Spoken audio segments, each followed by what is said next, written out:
নমস্কাৰ গ্ৰন্থকথাৰ ফেচবুক লাইভলৈ আপোনালোক আটাইকে জনাইছো স্বাগত আজিৰ শিশু কাইলৈ দেশৰ ভৱিষ্যত বুলি কোৱা কিন্তু শিশুসকল কাইলৈ দেশৰ ভৱিষ্যত হ'বলৈ বৰ্তমান শিশুসকলৰ নিজৰ শৈশৱ কাল উপভোগ কৰি আছেনে নিজৰ শৈশৱতে শিশুসকলে নিজৰ শৈশৱক উমলি চাবলৈ সক্ষম হৈছেনে এইখন পৃথিৱী শিশুৰ পৃথিৱী এইখন পৃথিৱী জীৱনৰ পৃথিৱী সেই জীৱনক শৈশৱ কালটো উপভোগ কৰিবলৈ সেই জীৱনৰ শৈশৱ কালটোক নিজস্বভাৱে চিন্তা কৰিবলৈ শিশুসকলক আমি সুবিধা দিছোনে অত্যাধিক যন্ত্ৰপাতি অথবা টেকনলজি যিমানে আহিছে সিমানে শিশুসকলে নিজৰ পৃথিৱীখনৰ পৰা আঁতৰি গৈছে হাৰ্ভাৰ্ড বিশ্ববিদ্যালয়ৰ এক গৱেষণাত প্ৰকাশ পাইছে যে সাম্প্ৰতিক সময়ত সমগ্ৰ বিশ্বতে যিসকল শিশুৱে টেকনলজিত নিৰ্ভৰ কৰে সেইসকল শিশুৰ 90% শিশুৱে নিজৰ শৈশৱ কাল ভালদৰে অতিবাহিত কৰিব পৰা নাই শিশুসকলক নিজৰ পৃথিৱীখন ঘূৰাই দিয়াৰ প্ৰয়োজনীয়তা আছেনে এই সমগ্ৰ দেশ আজি আমি আলোচনা কৰিম গ্ৰন্থকথাৰ এই মজিয়াত গ্ৰন্থকথা হৈছে অসমৰ প্ৰথমটো অসমীয়া মানুহৰ দ্বাৰা পৰিচালিত আৰু প্ৰতিস্থাপিত শ্ৰাব্য মাধ্যম ইয়াত আপোনালোকে শিশু সাহিত্যৰ পৰা আৰম্ভ কৰি গল্প কবিতা উপন্যাস বিভিন্ন প্ৰবন্ধ অডিঅ' আকাৰত শুনিবলৈ পাব আজি সমগ্ৰ বিষয় আলোচনা কৰিবলৈ আমাৰ সৈতে উপস্থিত আছে কেইবাগৰাকীও বিশিষ্ট ব্যক্তি আমাৰ সৈতে উপস্থিত আছে অসম জাতীয় বিদ্যালয়ৰ শিক্ষয়িত্ৰী অপৰ্ণা দেৱী বাইদেউ বাইদেউক জনাইছো মই স্বাগতম আমাৰ সৈতে উপস্থিত আছে গোৱালপাৰা জিলা সাহিত্য সভাৰ সভাপতি জয়চন্দ্ৰ নাথ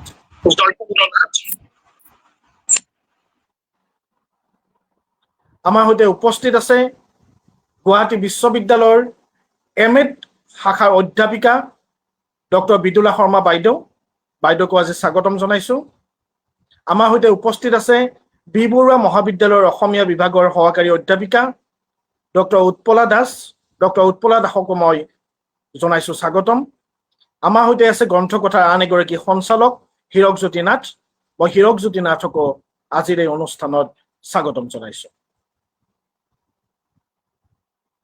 মই প্ৰথমতে অপৰ্ণা বাইদেউৰ ওচৰলৈ যাবলৈ বিচাৰিছো অপৰ্ণা বাইদেউক প্ৰথমটো কথা মই সুধিবলৈ বিচাৰিছো যে আপোনালোকে দুটা প্ৰজন্মক দেখিছে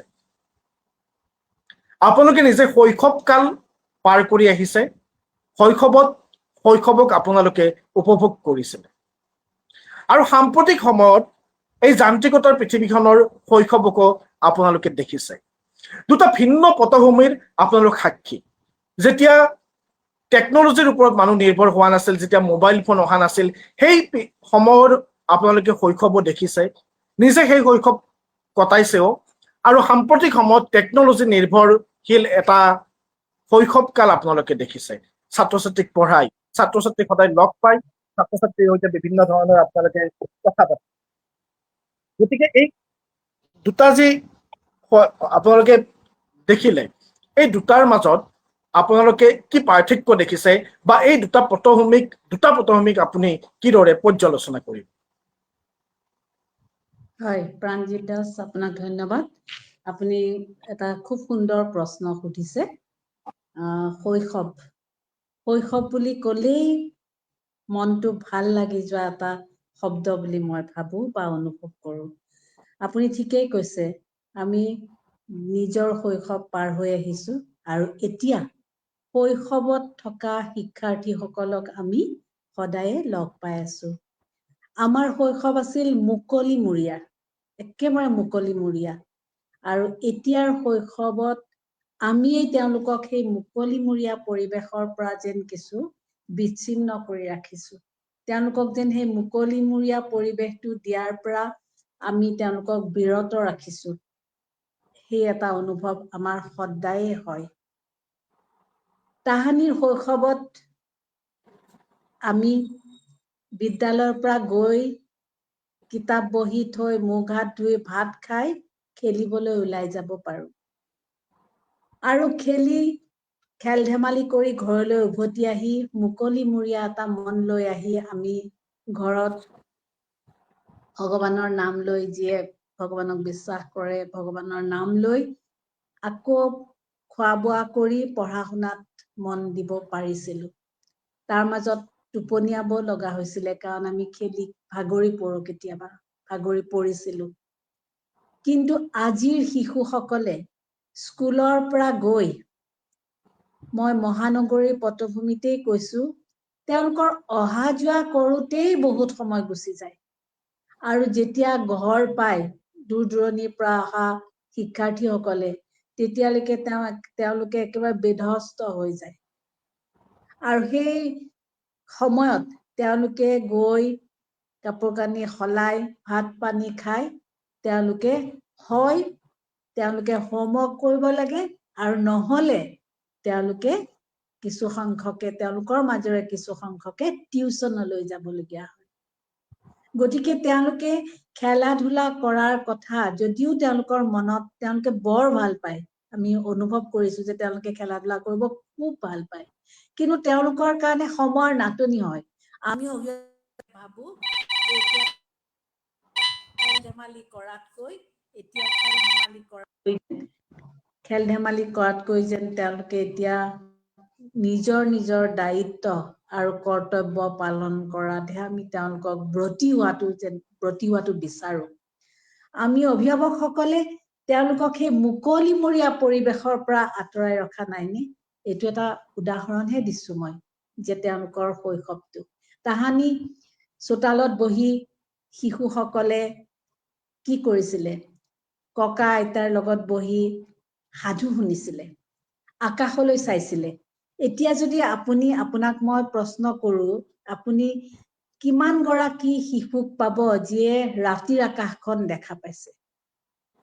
আমি তেওঁলোকক কবই পৰা নাই যে তোমালোকে ৰাতিৰ আকাশখন চোৱাচোন, কি কি ওলাইছে, কি থাকে কি নাথাকে। কিন্তু আগতে সেই সাধু শুনি থকা, সন্ধিয়া পৰত তেওঁলোকে সাধু শুনি থাকে, ককা আইতাৰ পৰা সাধু শুনে, মাক দেউতাকৰ পৰা সাধু শুনে, গৰমৰ দিনত বিচনীৰে বিচি দিয়ে ককাকে, আইতাকে, মাকে, দেউতাকে। সেই বিচনীৰ বাহ লৈ লৈ সাধু শুনি শুনি তেওঁলোকে গম নোপোৱাকৈ এখন তেওঁলোকৰ নিজৰ পৃথিৱীত থাকে। আৰু যিখন পৃথিৱীয়ে তেওঁলোকক জীৱনটোৰ প্ৰতিয়েই যেন এটা আকৰ্ষণ আনি দিয়ে। ভিন্ন কথা, ভিন্ন সাধু কথা, ভিন্ন কথাৰ জ্ঞান তেওঁলোকে তেনেকৈয়ে লাভ কৰিছিলে। আৰু সেই কথাটো আজিৰ সমাজত, আজি ফ্লেটত থকা এটা শিশুৱে আকাশখন হয়তো বহুদিন দেখাই নাপায়। মই মোৰ ধন্যবাদ। অনুভৱৰ কথা সেইদৰে ভাবো। আৰু প্ৰযুক্তি নিৰ্ভৰশীল শিশুসকলে, মই নকওঁ যে তেওঁলোকক প্ৰযুক্তিয়ে সহায় কৰা নাই, প্ৰযুক্তিয়ে তেওঁলোকক পৃথিৱীখন হাতৰ মুঠিত দিছে। গোটেই পৃথিৱীখন উপলব্ধ হৈছে, প্ৰযুক্তিৰ সহায়ত তেওঁলোকে গোটেই পৃথিৱীখন হাতৰ মুঠিত লব পাৰিছে। আৰু সেইটো সঁচাকৈয়ে এটা ধনাত্মক কথা, যে তেওঁলোকে যে গোটেই পৃথিৱীখনৰ কথা জানিব পাৰিছে। প্ৰযুক্তি যিমানেই আগবাঢ়িছে সিমানেই কথাবোৰ তেনেকুৱাকৈ গৈছে।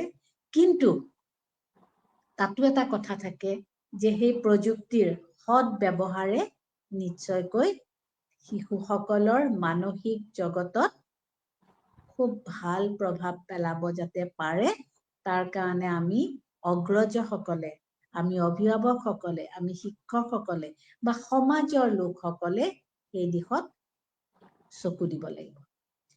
এতিয়া সমাজ শব্দটো কোৱাৰ লগে লগে মই এটা কথা কব বিচাৰিছো। আপোনালোকৰ শৈশৱত আপোনালোকে যদি ঘৰলৈ পলমকৈ আহে, আপোনাৰ চুবুৰীয়াই কব, কিহে ইমান দেৰি ক'ত আছিলা? পঢ়া শুনা কৰিব লাগে। আজিৰ শিশুসকলক তেনেকৈ কোৱা মানুহৰ সংখ্যা আঙুলিৰ মূৰত গণিব পাৰি। কাৰণ আমি সকলোবিলাক মানুহেই কি হৈ গৈছো, আমি নিজক লৈ ব্যস্ত হৈ গৈছো। কাৰ ল'ৰা, কাৰ ছোৱালী পলমকৈ আহিছে চাবৰ কাৰণে আমাৰ সময়ো নাই আৰু ইচ্ছাও নাই। সেই কথাটো, এই যে আমি উদাসীন এটা মনোভাৱ, আমি অৱজ্ঞা কৰা এটা মনোভাৱ, কিছুমান পৰিস্থিতিক আমি অৱজ্ঞা কৰো, আমি দেখিলেও নেদেখা ভাও ধৰো। যে ক'লে বা আকৌ তাৰ প্ৰতিক্ৰিয়া কি হয় বা তেনেকুৱা ধৰণৰ কিছুমান কথা আমাৰ মনলৈ আহে, যিটোৱে সমাজৰ সেই ব্যক্তিসকল নোহোৱা হোৱা বুলি মই ভাবিছো। সেই যে আমাক পথ নিৰ্দেশনা দিয়া, আমাক দিগদৰ্শন কৰোৱা লোকসকল সমাজৰ পৰা চাগে নোহোৱা হৈ গ'ল। নহলে আজি সমাজত সেই লোকসকলে শিক্ষাৰ্থীসকলক, যুৱক যুৱতীসকলক আগবঢ়াই লৈ যোৱাত মুখ্য ভূমিকা পালন কৰাৰ দৰে তাহানিয়ে হয় বাইদেউ। মুখ্য ভূমিকা পালন কৰিছিলে। আজিও যদি তেখেতসকলে, সমাজৰ লোকসকলে যদি এই ধৰণৰ ভূমিকাটো পালন কৰে, আমি এখন আগৰ পৃথিৱী ঘূৰাই পাম যেন লাগে। ধন্যবাদ বাইদেউ। অপৰ্ণা বাইদেউ অতি সুন্দৰভাৱে কথাখিনি বুজাই দিলে।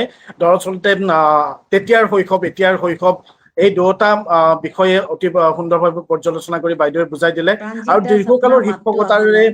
বৃত্তিৰ সৈতে বাইদেউ জড়িত হৈ আছে আৰু নিজে ব্যৱহাৰিকভাৱে বৰ্তমানৰ দাস, শৈশৱৰ আপোনাৰ তেওঁ মাতটো দেখিছে, অহা নাই। আগৰ শৈশৱ প্ৰতিটো প্ৰজন্মৰ এটাৰ পিছত এটা প্ৰজন্মক তেওঁ দেখিছে, আৰু নিজৰ অভিজ্ঞতাৰ ওপৰত ভিত্তি কৰি বাইদেৱে যিখিনি কথা ক'লে সেই কথাখিনিয়ে নিশ্চয় সমাজ আৰু বৰ্তমান সময়ৰ অভিভাৱক তথা আন আন লোকসকলক সহায় কৰিব। আমি অপৰ্ণা বাইদেউৰ ওচৰলৈ পুনৰ আহিম। এই কথাখিনিৰ বাবে অপৰ্ণা বাইদেউক প্ৰথমতে ধন্যবাদ জ্ঞাপন কৰিছো। আমি জয়চন্দ্ৰ নাথৰ ওচৰলৈ যাবলৈ বিচাৰিছো, গোৱালপাৰা জিলা সাহিত্য সভাৰ সভাপতি জয়চন্দ্ৰ নাথ। আপুনি দীৰ্ঘকাল ধৰি শিক্ষকতাৰ সৈতে জড়িত হৈ আছে, সাহিত্য সভাৰ সৈতে জড়িত হৈ আছে। তাৰোপৰি আপুনি এগৰাকী সত্তৰধৰ ব্যক্তি। আপুনি কেইবাটাও প্ৰজন্ম দেখিছে, আগৰ প্ৰজন্ম, মাজৰ প্ৰাণজিৎ প্ৰজন্ম, দাস, তাৰ পাছৰ আপোনাৰ প্ৰজন্ম মাতটো আৰু শুনি বৰ্তমান পোৱা প্ৰজন্ম নাই। শিশুসকলক দেখিছে। এই যে কেইবাটাও প্ৰজন্ম আপুনি দেখিছে, এই প্ৰজন্মৰ প্ৰজন্ম আপুনি দেখিছে, শৈশৱ, তেতিয়াৰ শৈশৱ, এতিয়াৰ শৈশৱ, আপুনি কি প্ৰধানগত পাৰ্থক্য আপুনি দেখিছে? হয়, এই ডক্টৰ অৰ্পণা বাইদেউ নে অৰ্পিতা বাইদেউ, তেখেতে যিখিনি কথা ক'লে খুব গুৰুত্বপূৰ্ণ কথা ক'লে। প্ৰজন্মৰ পিছত প্ৰজন্ম, আমি কেইবাটাও প্ৰজন্ম আমি দেখিলো। মই এটা কথা কৈছো যে আমাৰ সময়ৰ যিখিনি মানুহ আছিল, যি সময়ত এনেকুৱা বিজুলী চাকিৰ ব্যৱস্থা নাই, আমি কেৰাচিনত পঢ়া শুনা কৰিছিলো, তেতিয়া শিশুসকল প্ৰকৃতিৰ মাজত ডাঙৰ দীঘল হৈছিল। প্ৰকৃতিৰ মাজত ডাঙৰ দীঘল হৈছিল আৰু সেইকাৰণে তেওঁলোক সুস্থ আছিল, মনবিলাক পবিত্ৰ আছিল। কিন্তু আজি এটা কৃত্ৰিম প্ৰকৃতি আমি সৃষ্টি কৰিছো, মানুহে সৃষ্টি কৰিছো। আৰু এতিয়া শিশুসকল, মানে মাক দেউতাকে তেওঁলোকক সদায় প্ৰতিযোগিতাৰ ফালে মানে ঠেলি দি গৈ আছে।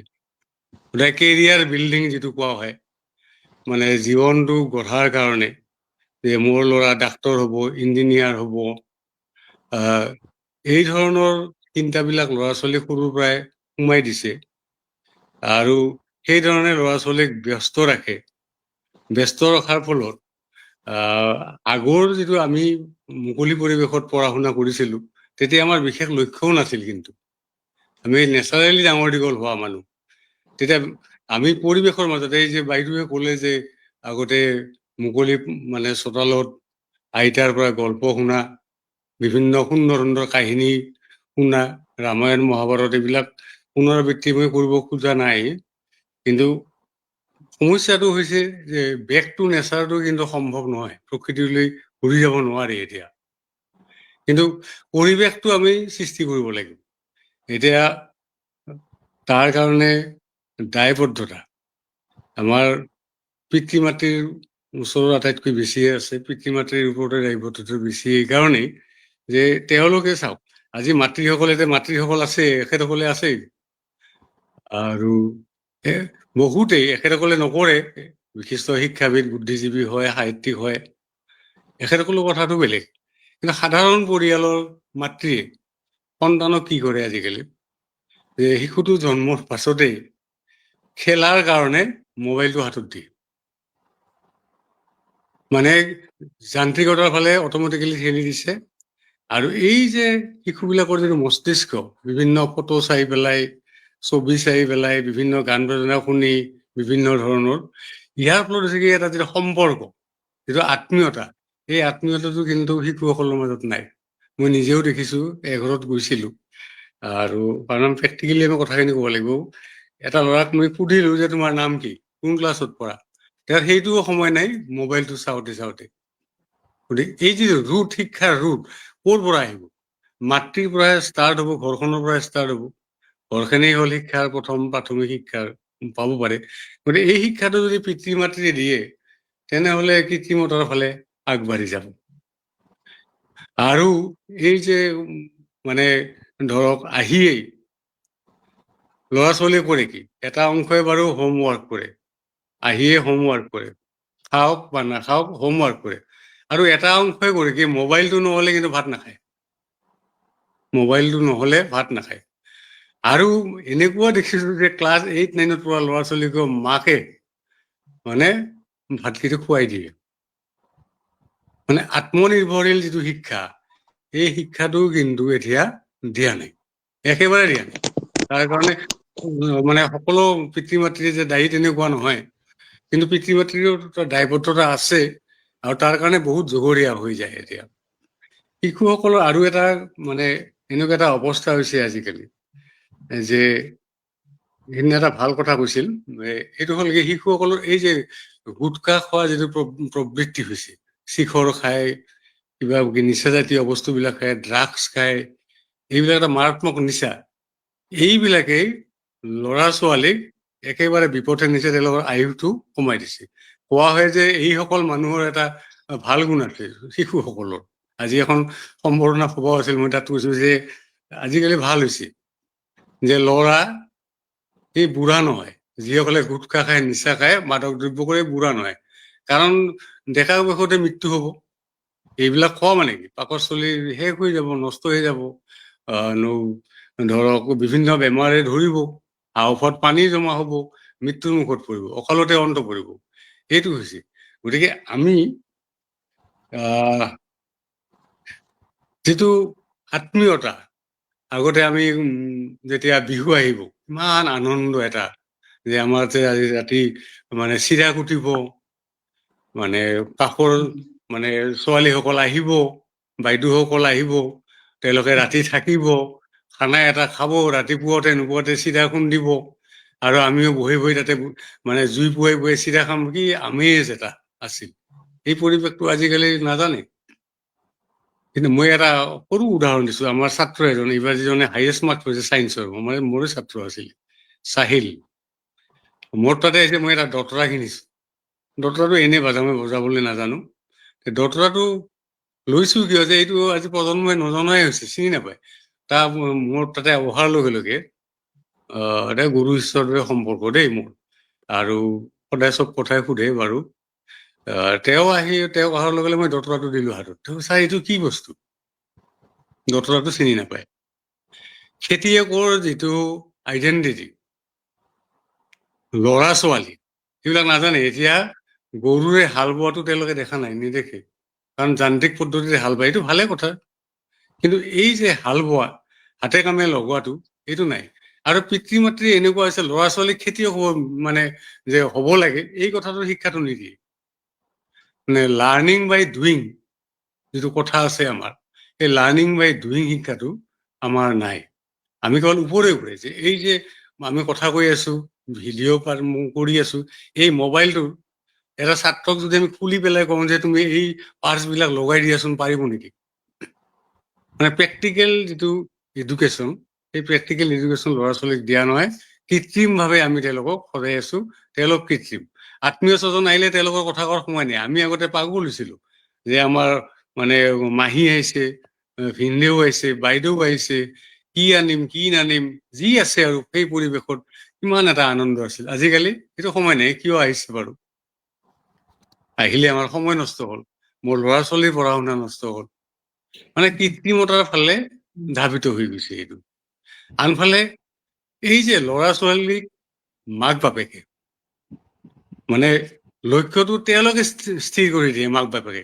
তেওঁৰ বুৎপত্তি ক'ত আছে, এপ্টিচিউডটো ক'ত আছে, এই কথাটো ল'ৰা ছোৱালীক সিদ্ধান্ত ল'বলৈ নিদিয়ে। আমি যেনেকে নিজে নিজে সিদ্ধান্ত লৈছিলো, নিজৰ ভৰিত নিজে থিয় হৈছিলো, আমি মাটিত বাগৰি বাগৰি ডাঙৰ দিছিলো, বোকাত খেলি খেলি ডাঙৰ দিছিলো, তেওঁলোকেতো আজিকালি মাক বাপেকে এনেকুৱা হৈছে বিচনাৰ পৰাও নমাই নিদিয়ে, কাৰণ বেমাৰৰ বীজাণু আহে নেকি। জোতা চেণ্ডেল সদায় পিন্ধে, কাৰণ প্ৰকৃতিৰ মাজত আজি বাইদেউহঁতেও কৈ আছে যে প্ৰকৃতিৰ মাজত ডাঙৰ দীঘল হ'ব কেনেকৈ, আমি থাকো ক'ত, কংক্ৰিটত আছো, কংক্ৰিট বিল্ডিঙত থাকি আমি সেই মাটিৰ গোন্ধ আমি ল'ম কেনেকে। গতিকে মাটিৰ গোন্ধ যদি আমি নলওঁ, আমি তেনেহ'লে প্ৰকৃতিক কেনেকে বচাব পাৰিম? তো নোৱাৰিম আমি। সেইটো নায়েই, পৰিৱেশটো সৃষ্টি কৰিব পৰা নাই আমি। এইটো এটা কিন্তু ডাঙৰ সামাজিক ব্যাধি হৈ গৈছে ল'ৰা ছোৱালীৰ কাৰণে এইটো। গতিকে আৰু এই যে প্ৰতিযোগিতাৰ যুগত টিউচনৰ কথাটো কৈছে, বাস্তৱ শিক্ষাটো নাই একো। কিতাপ কেইখনে পঢ়ে, যে গ্ৰন্থ কথা আমাৰ এইটো ভাল এটা বিষয়বস্তু হৈছে। গ্ৰন্থ কিমান পঢ়ে? মই য'ত এতিয়া বহি আছো টেবুলখনত, মোৰ চাৰিওফালে কিতাপে কিতাপ, সদায় কিবা এটা নপঢ়িলে যেন মোৰ বহুত কিবা ক্ষতি হ'ল, ঠিক এনেকুৱা ধৰণৰ এটা অনুভৱ হয়। ল'ৰা ছোৱালীয়ে গ্ৰন্থৰ প্ৰতি যিটো আগ্ৰহ, আজি যিটো আন্দোলন কৰা হৈছে গ্ৰন্থ কথা দি, আমি কিতাপ পঢ়াৰ আগ্ৰহটো মানে সেইটো সৃষ্টি কৰিব লাগিব। আজিকালি এটা ষ্টেণ্ড কৰা ল'ৰা ছোৱালীক যদি সুধো যে এইখন কিতাপ তুমি পঢ়িছানে? পঢ়া নাই। এইখন পঢ়িছানে? পঢ়া নাই। ৰামায়ণ পঢ়িছানে? পঢ়া নাই। মহাভাৰত পঢ়িছানে? পঢ়া নাই। বাইবেল পঢ়িছানে? পঢ়া নাই। কোৰাণ পঢ়িছানে? পঢ়া নাই। পঢ়িছে কি তেওঁলোকে? জ্ঞানটো ক'ত পাব? জ্ঞান পোৱাৰ যে প্ৰজ্ঞাৰ সাধনা কৰিব লাগে, সেইটো ক'ত পাব? কোন পথে যাব ল'ৰা ছোৱালী? যান্ত্ৰিকতাৰ যুগত কেৱল মানে স্কুলৰ পঢ়া শুনাখিনি কৰিলেই শেষ হ'ব জানো? স্কুলৰ কিতাপ কেইখন থাকে আমাৰ? সেই কিতাপে গোটেই জ্ঞান দিব পাৰে নেকি? এটা পৰিয়ালৰ লাইব্ৰেৰী কেইটা আছে? এটা পৰিয়ালৰ লাইব্ৰেৰী নাই, কেইখনমান কিতাপ নাই।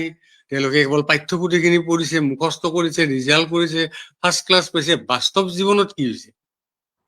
বাইদেউহঁতে জানিব, এওঁলোকে উচ্চ শিক্ষিত, আমি ইমান নহওঁ। কিন্তু এটা ভাল বাক্যও লিখিব নাজানে, বোলে বেয়াও পাব। যেনেকুৱা PhD পোৱা ল'ৰা ছোৱালীও কিছুমান আছে যে ভাল বাক্যও লিখিব নাজানে, কিন্তু ক'লে বেয়াও হ'ব পাৰে, কাৰণ আমাৰ PhD নাইতো। কিন্তু নাই, নোৱাৰেও। এটা ইংৰাজী ভাল বাক্য লিখিব নোৱাৰে। যে ফাউণ্ডেশ্যন যিটো, সেই ফাউণ্ডেশ্যনটো ক'ত? বেচিক নলেজটো ক'ত? এইবিলাক একেবাৰে আমাৰ নোহোৱা হৈ গৈছে। নোহোৱাৰ ফলত যে কৃত্ৰিমতাৰ ফালে যিটো ধাৱবান হৈছে, যে বেক টু নেচাৰ, আমি মানে প্ৰকৃতিলৈ যাম, সেইটো নহ'ব। কিন্তু তাৰ কাৰণে মই কথাখিনি অলপ পাৰিম নেকি আৰু 2 মিনিট মান কোৱাৰ কাৰণে? দায়বদ্ধতাটো থাকিব লাগিব। যদি পিতৃ মাতৃয়ে এই দায়বদ্ধতাটো গ্ৰহণ কৰে, ল'ৰা ছোৱালী কি কৰিছে কি কৰা নাই, তেওঁলোকৰ যিটো বুৎপত্তি ক'ত আছে, ক'ত ৰাপ আছে, এইটো চাব লাগিব। কোনোবাৰ সংগীতত আছে, তেওঁক জোৰ কৰি আমি চাইন্স দিলে হ'ব নেকি? কোনোবাই আৰ্টৰ প্ৰতি বিৰাট বহুত মানে তেওঁৰ মানে ৰাপ আছে, সেইটো নিদি পেলাই আমি অন্য এটা বিষয় দিলে হ'ব নেকি? নহ'ব। গতিকে ল'ৰা ছোৱালীৰ অভিৰুচিটো চাই তেওঁলোকক সেই পৰিৱেশটো আমি দিব লাগিব। হয়, এতিয়া যান্ত্ৰিকতাৰ যুগত আমাৰ সময় নাই, কি নাই, তাৰ মাজতো এটা সুন্দৰ পৰিৱেশ, মানে কিণ্ডাৰ গাৰ্ডেনৰ যিটো শিক্ষা ব্যৱস্থা, মন্টেশ্বৰী যিটো শিক্ষা ব্যৱস্থা, সেই ব্যৱস্থাত কিন্তু আমি ল'ৰা ছোৱালীক শিক্ষা দিব পৰা নাই। আমি কেৱল লাৰ্ণিং বাই ৰোড, মুখস্থ বিদ্যাৰ দ্বাৰা শিক্ষা দিলে ল'ৰা ছোৱালী কিন্তু আমি ভাল আশা কৰিব নোৱাৰিম। সামাজিক যিটো দায়বদ্ধতা, এই দায়বদ্ধতাটো যদি আমি কেতিয়াও মানে ভালকে শিকাব নোৱাৰো, পৰিয়ালত কেৱল নিজৰ মুনাফাৰ কাৰণে আমি চিন্তা কৰো, মাকেও চিন্তা কৰে সেই একেধৰণে, দেউতাকেও চিন্তা কৰে একেধৰণে, ল'ৰা ছোৱালীৰ মগজুতো যদি একেই চিন্তাটো দি দিয়ে, তেতিয়াহ'লে কি হ'ব বাৰু? ল'ৰা ছোৱালীয়ে কি শিকিব বাৰু? তেওঁলোকৰ সামাজিকতা ক'ত থাকিব? তেওঁলোকৰ দায়বদ্ধতা কেনেকে থাকিব? সমাজখন গঢ়িব কেনেকে? এতিয়া আপোনালোকে আছে, আপোনালোকে চিন্তা কৰিছে, খুব ভাল কথা। বাকী সকল মানুহ 99% মানুহে কি কৰিছে? কেইজন মানুহেতো নোৱাৰে। গতিকে মই ভাবো যে প্ৰত্যেকটো পৰিয়ালেই যদি ভাল হয়, তেনেহ'লে ওচৰ চুবুৰীয়া বিলাকো ভাল হ'ব। পৰিয়াল যদি ভাল হয়, ল'ৰা ছোৱালী বিলাক ভাল হ'ব। গাঁওখন যদি ভাল হয়, পৰিয়াল কেইবাটা পৰিয়াল মানে গাঁওখন হয়, গাঁওখন ভাল হ'ব। গাঁওখন ভাল হলে সমাজখন ভাল হ'ব। সমাজখন ভাল হলে আমাৰ ৰাজ্যখন ভাল হ'ব। ৰাজ্যখন ভাল হলে ৰাষ্ট্ৰখন ভাল হ'ব। ৰাষ্ট্ৰখন ভাল হলে গোটেই পৃথিৱী শান্তিৰ হ'ব। যিটো ইউনিভাৰ্চেল ব্ৰাদাৰহুড বুলি কোৱা হয়, মুখেদি ক'লে নহ'ব। আমাৰ ৰাজনৈতিক প্ৰভাৱটো আছে, এইবিলাক ল'ৰা ছোৱালীয়ে নিশিকে বাৰু, কিন্তু আমি কেৱল ওপৰে ওপৰে ভিতৰুৱা কথা চিন্তা নকৰা হৈ এইবিলাক কৰিব নোৱাৰো। আমি আগতে ভৰি নাছিল, আমাৰ ভৰি ব্যৱহাৰ নাছিল। আমি ঘৰৰ ছালটো চাই, এই চাহটো যে আছে ঘৰৰ চাহ পৰে, মানে ছালৰ চাহ পৰা ল'লে আমি 9টা বাজিল গা ধুব লাগে, আমাৰ 10টা বজাত স্কুল আছিল, আমি গা পা ধুই লগে লগে স্কুলত গ'লে একদম অন টাইম আমি স্কুলত গৈ পাইছিলো, এহেড অফ টাইম আমি ক্লাছৰ আগতে আমি গৈ পাইছিলো। নহয়, আজিকালি কিন্তু এই পৰিৱেশটো নাই। সাত ভেয়া দেখিছিলো আমি ৰাতি, তৰা দেখি আমি হিচাপ কৰিছিলো এইটো অমুক গ্ৰহ, এইটো অমুক গ্ৰহ। এতিয়া গ্ৰহ কিতাপত পঢ়ে, কিন্তু আকাশত চোৱাৰ তেওঁলোকৰ সময় নাই। আমি আকাশলৈ যোৱাৰ কাৰণে চিন্তা কৰিছো, আকাশখনেই নাজানে, আকাশত কি কি আছে নাজানে, কিতাপ পত্ৰত পাইছে, বাস্তৱত আমি পৰা নাই।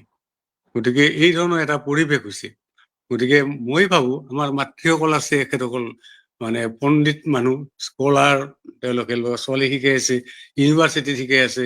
এই যে এগৰাকী বাইদেউ ক'লে আমি খেলি ধূলি ভাল পাওঁ, খেলা ধূলা কৰি ল'ৰা ছোৱালীৰ মাজত ভাল পাওঁ, এই শিক্ষাটো আমি পিতৃ মাতৃকেও দিব নোৱাৰো।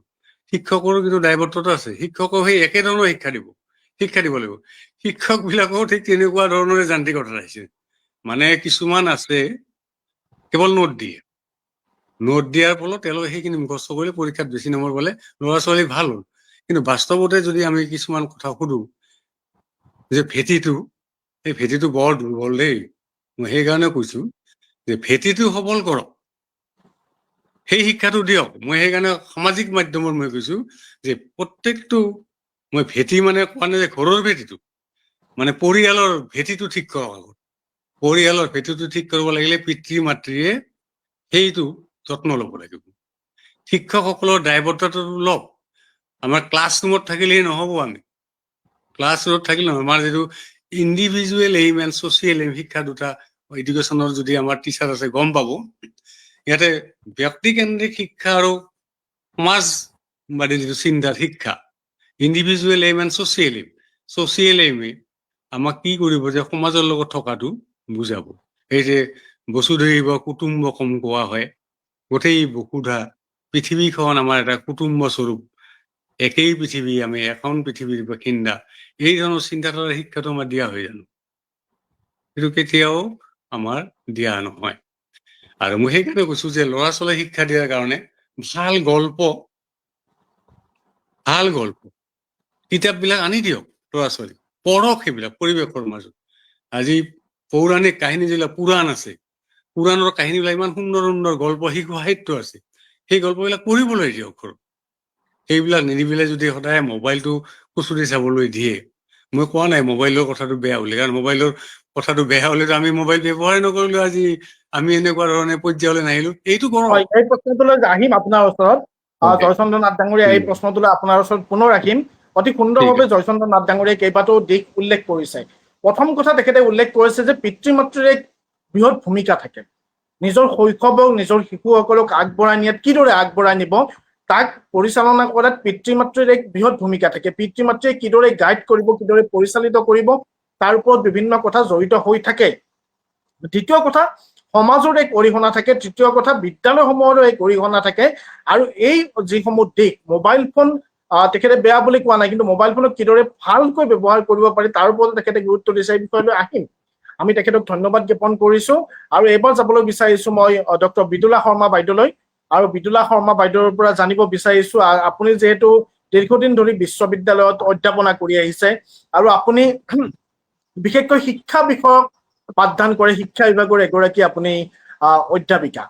গতিকে আপোনাৰ পৰা মই জানিবলৈ বিচাৰিম যে আপোনাৰ শৈশৱ, সেই ধাৰাপাতিত বহি আইতাৰ সাধু কথা শুনাৰ দিনৰ যি কাহিনী, আৰু সাম্প্ৰতিক সময়ৰ মোবাইল ফোনত ব্যস্ত হৈ শিশুসকলে ভাত খোৱাৰ যি কাহিনী, এই যি দুটা পটভূমি, এই দুটা পটভূমি আপুনি কিদৰে বৰ্ণনা কৰিব, ডক্টৰ বিদুলা শৰ্মা বাইদেউ? বৰ সুন্দৰ প্ৰশ্ন প্ৰাঞ্জিত। আমাৰ দিনৰ সেই তাহানিৰ দিনৰ শৈশৱকাল আৰু বৰ্তমান যুগৰ শৈশৱকালৰ মাজত আমি এক আকাশ পাতাল পাৰ্থক্য দেখিবলৈ পাওঁ। এই তাহানিৰ শৈশৱ, অৰ্থাৎ আমাৰ দিনৰ শৈশৱ বুলি ক'লে আমাৰ মনলৈ আহে এসোপা সোণসেৰীয়া স্মৃতি। সমনীয়াৰ সৈতে আমি যি খেল ধেমালি কৰিছিলো, আনন্দ ফূৰ্তি, এই সকলোবোৰ স্মৃতিয়ে আজিও আমাক বৰকৈ আমনি কৰে দেই। আমাৰ বিদ্যালয় ছুটি হোৱাৰ লগে লগে ঘৰলৈ আহিয়েই মায়ে ৰান্ধি থোৱা ভাত পানী খাই আমি লগে লগে কিন্তু খেলিবলৈ ওলাই গৈছিলো। অপৰ্ণা বাইদেউ ইতিমধ্যে এইবোৰ কথা কৈছেই। লগে লগে আমি একে প্ৰজন্মৰে, অপৰ্ণা বাইদেউ মই আমি একে প্ৰজন্মৰে একে সময়ৰে আমি খাই মেলি আমি খেলপথাৰলৈ ওলাই যাওঁ সমনীয়াসকলৰ সৈতে। বিভিন্ন ধৰণৰ খেল ধেমালি আমি কৰিছিলো। কাবাডী, লুকা ভাকু, চোৰ পুলিচ, দৌৰা দৌৰি, ৰছী টনা আৰু কত যে কিমান খেল। এইবোৰ কথা শুনিলে আজিৰ যুগৰ ল'ৰা ছোৱালীয়ে হয়তো আচৰিতেই হব। আৰু এই খেলসমূহে আমাৰ শাৰীৰিক বিকাশত যথেষ্ট পৰিমাণে অৰিহণা যোগাইছিল।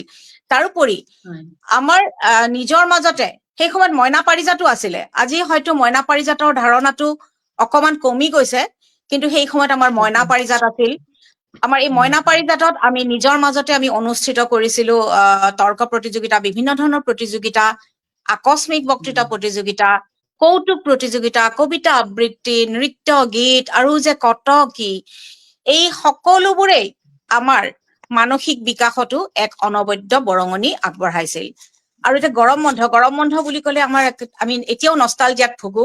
গৰম বন্ধত আমি হয় সদায় কি কৰিছিলো, প্ৰায় আমি আমাৰ মামাহঁতৰ ঘৰলৈ গৈছিলো, বা আমাৰ পিতাৰ যি আমাৰ গাঁও কৰেবাৰী গাঁও আৰু মামাহঁতৰ ঘৰ সৰুপেটা, এই সকলোতে গৈছিলো। আৰু ঢাৰি পাতি পাৰি জোনাক নিশা ঢাৰি পাতিত বহি আবু আইতা, আবু বুলি কওঁ পিতাৰ মাকক আমি আবু, মাৰ মাককো আমি আবু বুলি কওঁ, আবু আটা, ডাঙৰ পিতা, ডাঙৰ মা, এই সকলোবোৰৰ পৰা আমি যি সাধু শুনিছিলো সেই কথা এতিয়াও মনলৈ আহিলে ইমান যে আনন্দিত হওঁ। তাৰোপৰি আৰু কিছুমান কথা মনলৈ আহিছে এই মুহূৰ্তত। আমি 7জনী ছোৱালী যেতিয়া ঘৰত আগতে বিজুলী সঘনাই গৈছিলে, কাৰেণ্ট যোৱা সময়ত আমি কি কৰিছিলো, এটা ৰুমতে লেম্প জ্বলাই বা মম জ্বলাই আমি এটা ৰুমতে সকলোবোৰ বহিছিলো। মা পিতাকে আদি কৰি আমি 7জনী একেলগে বহিছিলো আৰু গানৰ মজলিচ বা কবিতা আবৃত্তি এনেকে কৰি আমি সময়খিনি তেনেকৰে কটাইছিলো। কিমান যে ভাল লাগিছিল, এইবোৰ কথা মনত পৰিলে এতিয়াও মনটো ভাল লাগি যায়। আৰু গধূলি সময়ত সদায় 6 বজাৰ পৰা 6:30 বজাৰ ভিতৰত আমি পাতি পাৰি ধুনীয়াকৈ ঈশ্বৰৰ ওচৰত প্ৰাৰ্থনা কৰিছিলো। সেয়া এক নিয়মত পৰিণত কৰিছিল আমাৰ মা আৰু পিতাই। যি কি নহওক, কিন্তু আজিৰ শিশুসকলে সেই আমাৰ দিনৰ আনন্দময় শৈশৱটোৰ পৰা যেন কিছু পৰিমাণে হলেও বঞ্চিত হোৱা যেন মোৰ এটা অনুভৱ হয়। আজিৰ যান্ত্ৰিক যুগত, আজিৰ প্ৰতিযোগিতাৰ যুগত, ইতিমধ্যে ছাৰ আৰু বাইদেৱে কৈয়ে গৈছে, আজিৰ যন্ত্ৰবৎ যুগত বা প্ৰতিযোগিতাৰ যুগত বৰ্তমানৰ শিশুসকলে এনেদৰে নিজকে আবদ্ধ কৰিব লগা হৈছে যেন তেওঁলোক নিজেই একোটি যন্ত্ৰলৈ পৰিণত হৈছে। অৱশ্যে কিছুমান কথা আমি কবই লাগিব যে অতীতৰ শৈশৱ কালৰ তুলনাত আজিৰ শৈশৱ কালত বহুত ধৰণৰ ভিন্নতা আহি পৰিছে, সেয়া আমি স্বীকাৰ কৰিবই লাগিব। তাহানিতে শৈশৱত ল'ৰা ছোৱালী শিক্ষাৰ বাবে পাঠ্যপুথিৰ উপৰিও কি পঢ়িছিলে, প্ৰসংগ পুথি পঢ়িছিলে। আৰু কিছুমান ষ্টাডি মেটেৰিয়েল পাবলৈ কিন্তু বহুত কঠিন হৈছিল। সেয়া আমিও ভুক্তভোগী আছিলো। বোধ কৰো অপৰ্ণা বাইদেউ আপোনালোকো ভুক্তভোগী আছিল। কিন্তু আজিৰ শৈশৱত আজিৰ শিশুসকলে প্ৰযুক্তিৰ ব্যৱহাৰ যথেষ্ট পৰিমাণে কৰে। আজি প্ৰযুক্তিৰ বৃদ্ধি হৈছে আৰু তাৰ ফলত শিক্ষাৰ বাবেও সুযোগ কিন্তু বৃদ্ধি হৈছে, সেয়া আমি নুই কৰিব নোৱাৰো। যেনে অনলাইন ৰিচোৰ্চৰ ব্যৱহাৰৰ ফলত, কিন্তু এইখিনিতে আৰু এটা দুখ লগা কথা বা হতাশাজনক কথা যে অনলাইন ৰিচোৰ্চৰ ব্যৱহাৰৰ ফলত কিন্তু কিতাপ ক্ৰয়ৰ সংখ্যা কমি আহিছে। সেয়া মোৰ একান্ত ব্যক্তিগত অনুভৱ, বিশেষকৈ পাঠ্যপুথিৰ ক্ষেত্ৰত। আজি আমি জানো যে আজিৰ যুগটো প্ৰতিযোগিতাৰ যুগ হয়। প্ৰতিজন শিশুৱেই জন্ম হৈয়ে যেন মানে প্ৰতিযোগিতাত নামিছে। প্ৰতিযোগিতা সেই তাহানিও আছিল, অতীজতো আছিল আৰু আজিও আছে। বিভিন্ন প্ৰতিযোগিতা হৈছিল, পৰীক্ষাৰ প্ৰতিযোগিতা, আমাৰ যিকোনো ধৰণৰ প্ৰতিযোগিতাই হৈছিল। কিন্তু মই ভাবো সেই সময়ত সেই প্ৰতিযোগিতাসমূহ এক সুস্থ প্ৰতিযোগিতা আছিল, হেলডি কম্পিটিশ্যন। কিন্তু আজিৰ ছাত্ৰ ছাত্ৰীৰ মাজত যি প্ৰতিযোগিতা, সেইবোৰ অকমান যেন কাটথ্ৰট, এক মানে আনহেলডি, অসুস্থ প্ৰতিযোগিতাৰ নামি পৰিছে আজিৰ ছাত্ৰ ছাত্ৰীয়ে। আৰু যাৰ ফলত তেওঁলোকে কি ষ্ট্ৰেছ, মেণ্টেল এংজাইটি, ডিপ্ৰেশ্যন ইত্যাদিত ভুগিবলৈ বাধ্য হৈছে। মুকলিমূৰীয়াকৈ উশাহ নিশাহ লোৱাটো তেওঁলোকৰ বাবে এক মানে প্ৰত্যাহ্বান স্বৰূপ হৈ পৰিছে বুলি মই ভাবো। এয়াই আমাৰ দিনৰ শৈশৱ আৰু আজিৰ দিনৰ শৈশৱৰ মাজত এক আকাশ পাতাল পাৰ্থক্য আছে বুলি মই ভাবো। ধন্যবাদ প্ৰাঞ্জিত। ধন্যবাদ বাইদেউ। মই প্ৰাঞ্জিতৰ এবচেঞ্চত আচলতে মই অনুষ্ঠানটো চলাবলৈ আহিছো। কিছু কাৰিকৰী বিজুতিৰ বাবে ধন্যবাদ। প্ৰাঞ্জিত আহিব বাৰু। হয় কিছু কাৰিকৰী বিজুতি হৈছে, যিহেতু আমি অনলাইনত মাধ্যমতে এই অনুষ্ঠানখিনি চলাই আছো। হয় মই হয় আকৌ অপৰ্ণা বাইদেউৰ ওচৰলৈ যাম। বাইদেউ, যদি হয়। কোৱা যায় যে আমাৰ যিহেতু আপুনি অসম জাতীয় বিদ্যালয়ৰ এগৰাকী জ্যেষ্ঠ শিক্ষয়িত্ৰী, মই সেইকাৰণে আপোনাক এই প্ৰশ্নটো কৰিবলৈ ওলাইছো। বহুতে কথা কয় যে আচলতে আজিৰ যুগত আমাৰ স্কুল বিলাকতে, ইংলিছ মিডিয়ামতে হওক বা আছামিছ মিডিয়াম স্কুল বিলাকতে হওক, তাত আচলতে এখন মৰেল চাইন্সৰ ওপৰত কিতাপ এখন থাকে শিশুসকলক শিকোৱাৰ কাৰণে। বিজ্ঞান, গণিত হওক, সমাজ বিজ্ঞান হওক, তাৰ লগতে এখন আচলতে নীতি শিক্ষাৰ এখন কিতাপ এখন দিয়া যায়। কিন্তু সেই ক্ষেত্ৰত দেখা পোৱা যায় যে সেই যিটো মৰেল চাইন্সৰ যিখন কিতাপখন আছে, ক্লাছত ধুনীয়াকৈ পঢ়ায় শিক্ষকে সেই ছাত্ৰ ছাত্ৰী কেইগৰাকী। কিন্তু তাৰ পিছত এনেকুৱা হৈছে নেকি যে আমি নিজে কেতিয়াবা কেতিয়াবা কয়, বহুতে এইটো ভাষণতো কয় যে যুৱ সমাজ আচলতে কিছু পৰিমাণে বিপদগ্ৰস্ত হোৱা বুলি আচলতে কোৱা যায়। যিখন মৰেল চাইন্সৰ কিতাপখন পঢ়োৱা গৈছিলে ধৰি লওক, পঢ়াইছে, কিন্তু আজিকালি সেই সাধু, যিটো বুঢ়ী আইৰ সাধুৰ মই কথা যদি কওঁ, যদি বা আন বিলাক সাধু কথা যদি কিতাপ কথা যদি কওঁ, যিটো ককা আইতাই আমাক আগতে হয়তো চোতালত ঠাৰি পাতি আমাক আচলতে সেইবিলাক শুনাইছিল, তেনেকুৱা যিটো পৰিৱেশ, সেই পৰিৱেশটো এতিয়া নোহোৱা হৈছে, কৰবাত হেৰাই গৈছে। তাৰ কিছু প্ৰভাৱ পৰে বুলি আপুনি ভাবেনে এতিয়া? হয়, সঞ্জীৱ শৰ্মা, আপুনি খুব সুন্দৰ প্ৰশ্ন সুধিছে। আমাৰ বিদ্যালয়ত তেনেকুৱা নীতি শিক্ষাৰ কোনো কিতাপ নাই। তেনেকুৱা কোনো মানে এনেকুৱা কিতাপ, নিৰ্দিষ্টকৈ কোনো কিতাপ নাই। কিন্তু কিতাপহে নাই, কিন্তু আমাৰ বিভিন্ন কথা, বিভিন্ন কামৰ মাজেৰে তেওঁলোকক মানে শিক্ষাৰ্থীসকলক কিছুমান নিৰ্দেশনা দিয়া হৈছে। এতিয়া আপুনি, মই পঢ়িছিলো, আপোনাৰ মনত নিশ্চয় আছে, সাৰথি সত্যনাথ বৰাৰ, হয়নে? হয়। তেনেকৈ আমি কিছুমান কিতাপ পঢ়িছিলো, যিবোৰ কিতাপৰ কিছুমান বাক্য মনত থাকি গৈছে, মনত আছে। কিন্তু আজিকালি সেই নীতি শিক্ষা বুলি কিতাপখন নাই, কিন্তু যিবিলাক পাঠ্যসূচী, কিতাপৰ যিবিলাক পাঠ্যসূচীত, প্ৰত্যেকটো শ্ৰেণীৰ পাঠ্যসূচীত একোটাকৈ হলেও, অন্তত একোটাকৈ হলেও নীতি শিক্ষামূলক পাঠ থাকে। যেনেকৈ ইংৰাজীৰ কিতাপতে কওঁ যে আমি ৰাস্তাত যোৱা কিছুমান নিয়ম আছে, ঘৰত থকা কিছুমান নিয়ম আছে, চুবুৰীয়াৰ আমি যদি খুব জোৰে ৰেডিঅ'টো বজাই দিওঁ, আজিকালি আৰু ৰেডিঅ'ও বজায়, লগতে আমি যদি টিভিটো খুব মানে তাৰ শব্দটো খুব জোৰে, ভলিউমটো বেছি কৰি দিওঁ, তেতিয়াহ'লে চুবুৰীয়াৰ কি হ'ব? তেওঁলোকে অশান্তি পাব বা তেওঁলোকৰ ডিষ্টাৰ্ব হ'ব। কিন্তু সেই কথাবিলাক আমি সেইবোৰো এটা নীতি শিক্ষাৰে কথা। এটা ৰাস্তাত খোজকাঢ়ি যোৱাৰ কাৰণে কি নীতি নিয়ম মানি চলিব লাগে, ঠিক সেইদৰে ডাঙৰ সকলৰ প্ৰতি, অগ্ৰজ সকলৰ প্ৰতি, অনুজ সকলে যে এটা শ্ৰদ্ধাৰ মনোভাৱ ৰাখিব লাগে, সেই কথাবোৰ কিছুমান লেচন বা কিছুমান অধ্যায়ৰ জৰিয়তে শিক্ষাৰ্থীসকলৰ মাজলৈ লৈ যোৱা হয়। কোনো নিৰ্দিষ্টকৈ কিতাপ নাই যদিও সেই কথাবিলাকৰ মাজেৰে দিয়া হয়। আৰু আপুনি কোৱাৰ দৰে যে আগতে যে সাধুৰ মাজেৰে বা গল্পৰ মাজেৰে যিবোৰ নীতি শিক্ষা দিছিলে, সেইবোৰ বেছি ফলপ্ৰসূ আছিলে। এখন কিতাপৰ জৰিয়তে নীতি শিক্ষা দিয়াটো কিমান দূৰ সমীচীন আমি নিশ্চয় বিচাৰ কৰিব লাগিব। কিন্তু সেই যে কথা কামেৰে, যে সাধু কথাৰ মাজেৰে, গল্পৰ মাজেৰে তেওঁলোকক শিক্ষাবিলাক দিয়া হৈছিল, সেইবিলাক বেছি ফলপ্ৰসূ। তাহানিৰ সেই কথাবিলাক বেছি ফলপ্ৰসূ আছিল বুলি ইতিমধ্যে প্ৰমাণিত হৈ গৈছে। বিভিন্ন সমীক্ষাৰ জৰিয়তেও সেই কথাবিলাক প্ৰমাণিত হৈছে যে এখন কিতাপৰ জৰিয়তে নীতি শিক্ষা দিয়াতকৈ বিভিন্ন কথা আৰু কামেৰে সেই শিক্ষাবিলাক দিয়াটো বেছি প্ৰয়োজনীয় হৈছে। আৰু বৰ্তমান যুগত সেই কথাবিলাকৰ বহুত প্ৰয়োজন হৈছে। আমি এতিয়া এনেকৈ ভাবিব নালাগে যে এজন ছাত্ৰই এগৰাকী শিক্ষকক সন্মান কৰিব লাগে। অকল শিক্ষক বুলি নহয়, অগ্ৰজ সকলৰ প্ৰতি বুলিয়েই নহয়, প্ৰত্যেক মানুহেই প্ৰত্যেক মানুহৰ প্ৰতি এক ধৰণৰ সন্মান বোধ থকাটো উচিত। আৰু সেই সন্মান বোধ থাকিলেই সকলো কথা আচলতে মিলি যায়। সেই সন্মানবোধটো আমি কেনেকৈ তেওঁলোকৰ মাজলৈ লৈ যাব পাৰোঁ, আমি নিজে সেই কথাটো কেনেকৈ দেখুৱাব পাৰোঁ, সেই কথাবোৰ আচলতে বিচাৰ কৰাৰ সময় সমাগত বুলি মই ভাবোঁ। হয়, আৰু ধন্যবাদ এই বাইদেউ। যে মই আকৌ হয় হয় ক'ব পাৰে। হয় হয়, মই হয় বাইদেউ ক'ব এইটোৱে পাৰে ক'ব আপুনি। খুজিছোঁ। হয়, মই এইটোৱে ক'ব খুজিছোঁ যে এতিয়া কিছুমান এতিয়া এই যে গ্ৰন্থ কথাৰ নিচিনা অডিঅ' বুকবিলাকৰ জৰিয়তে যদি আমি কিছুমান কথা তেওঁলোকৰ মাজলৈ লৈ যাব পাৰোঁ, য'ত তেওঁলোকে সমাজ জীৱনত খোজকাঢ়ি যোৱাৰ ক্ষেত্ৰত তেওঁলোকে সমল পায়। সমলবোৰ খুব জৰুৰী, সমল পাবই লাগিব। আৰু সেই সমলবোৰ আচলতে এতিয়া নিজে নিজে বুটলি লোৱাৰ সময় নহয়, বা কোনেও নিজে নিজে বুটলি লোৱাৰ কাৰণে সকলো সমৰ্থ নহ'ব পাৰে। কিন্তু আমি তেওঁলোকক সেই সমলবোৰ দিব লাগিব, যিবোৰ সমলৰ জৰিয়তে তেওঁলোকে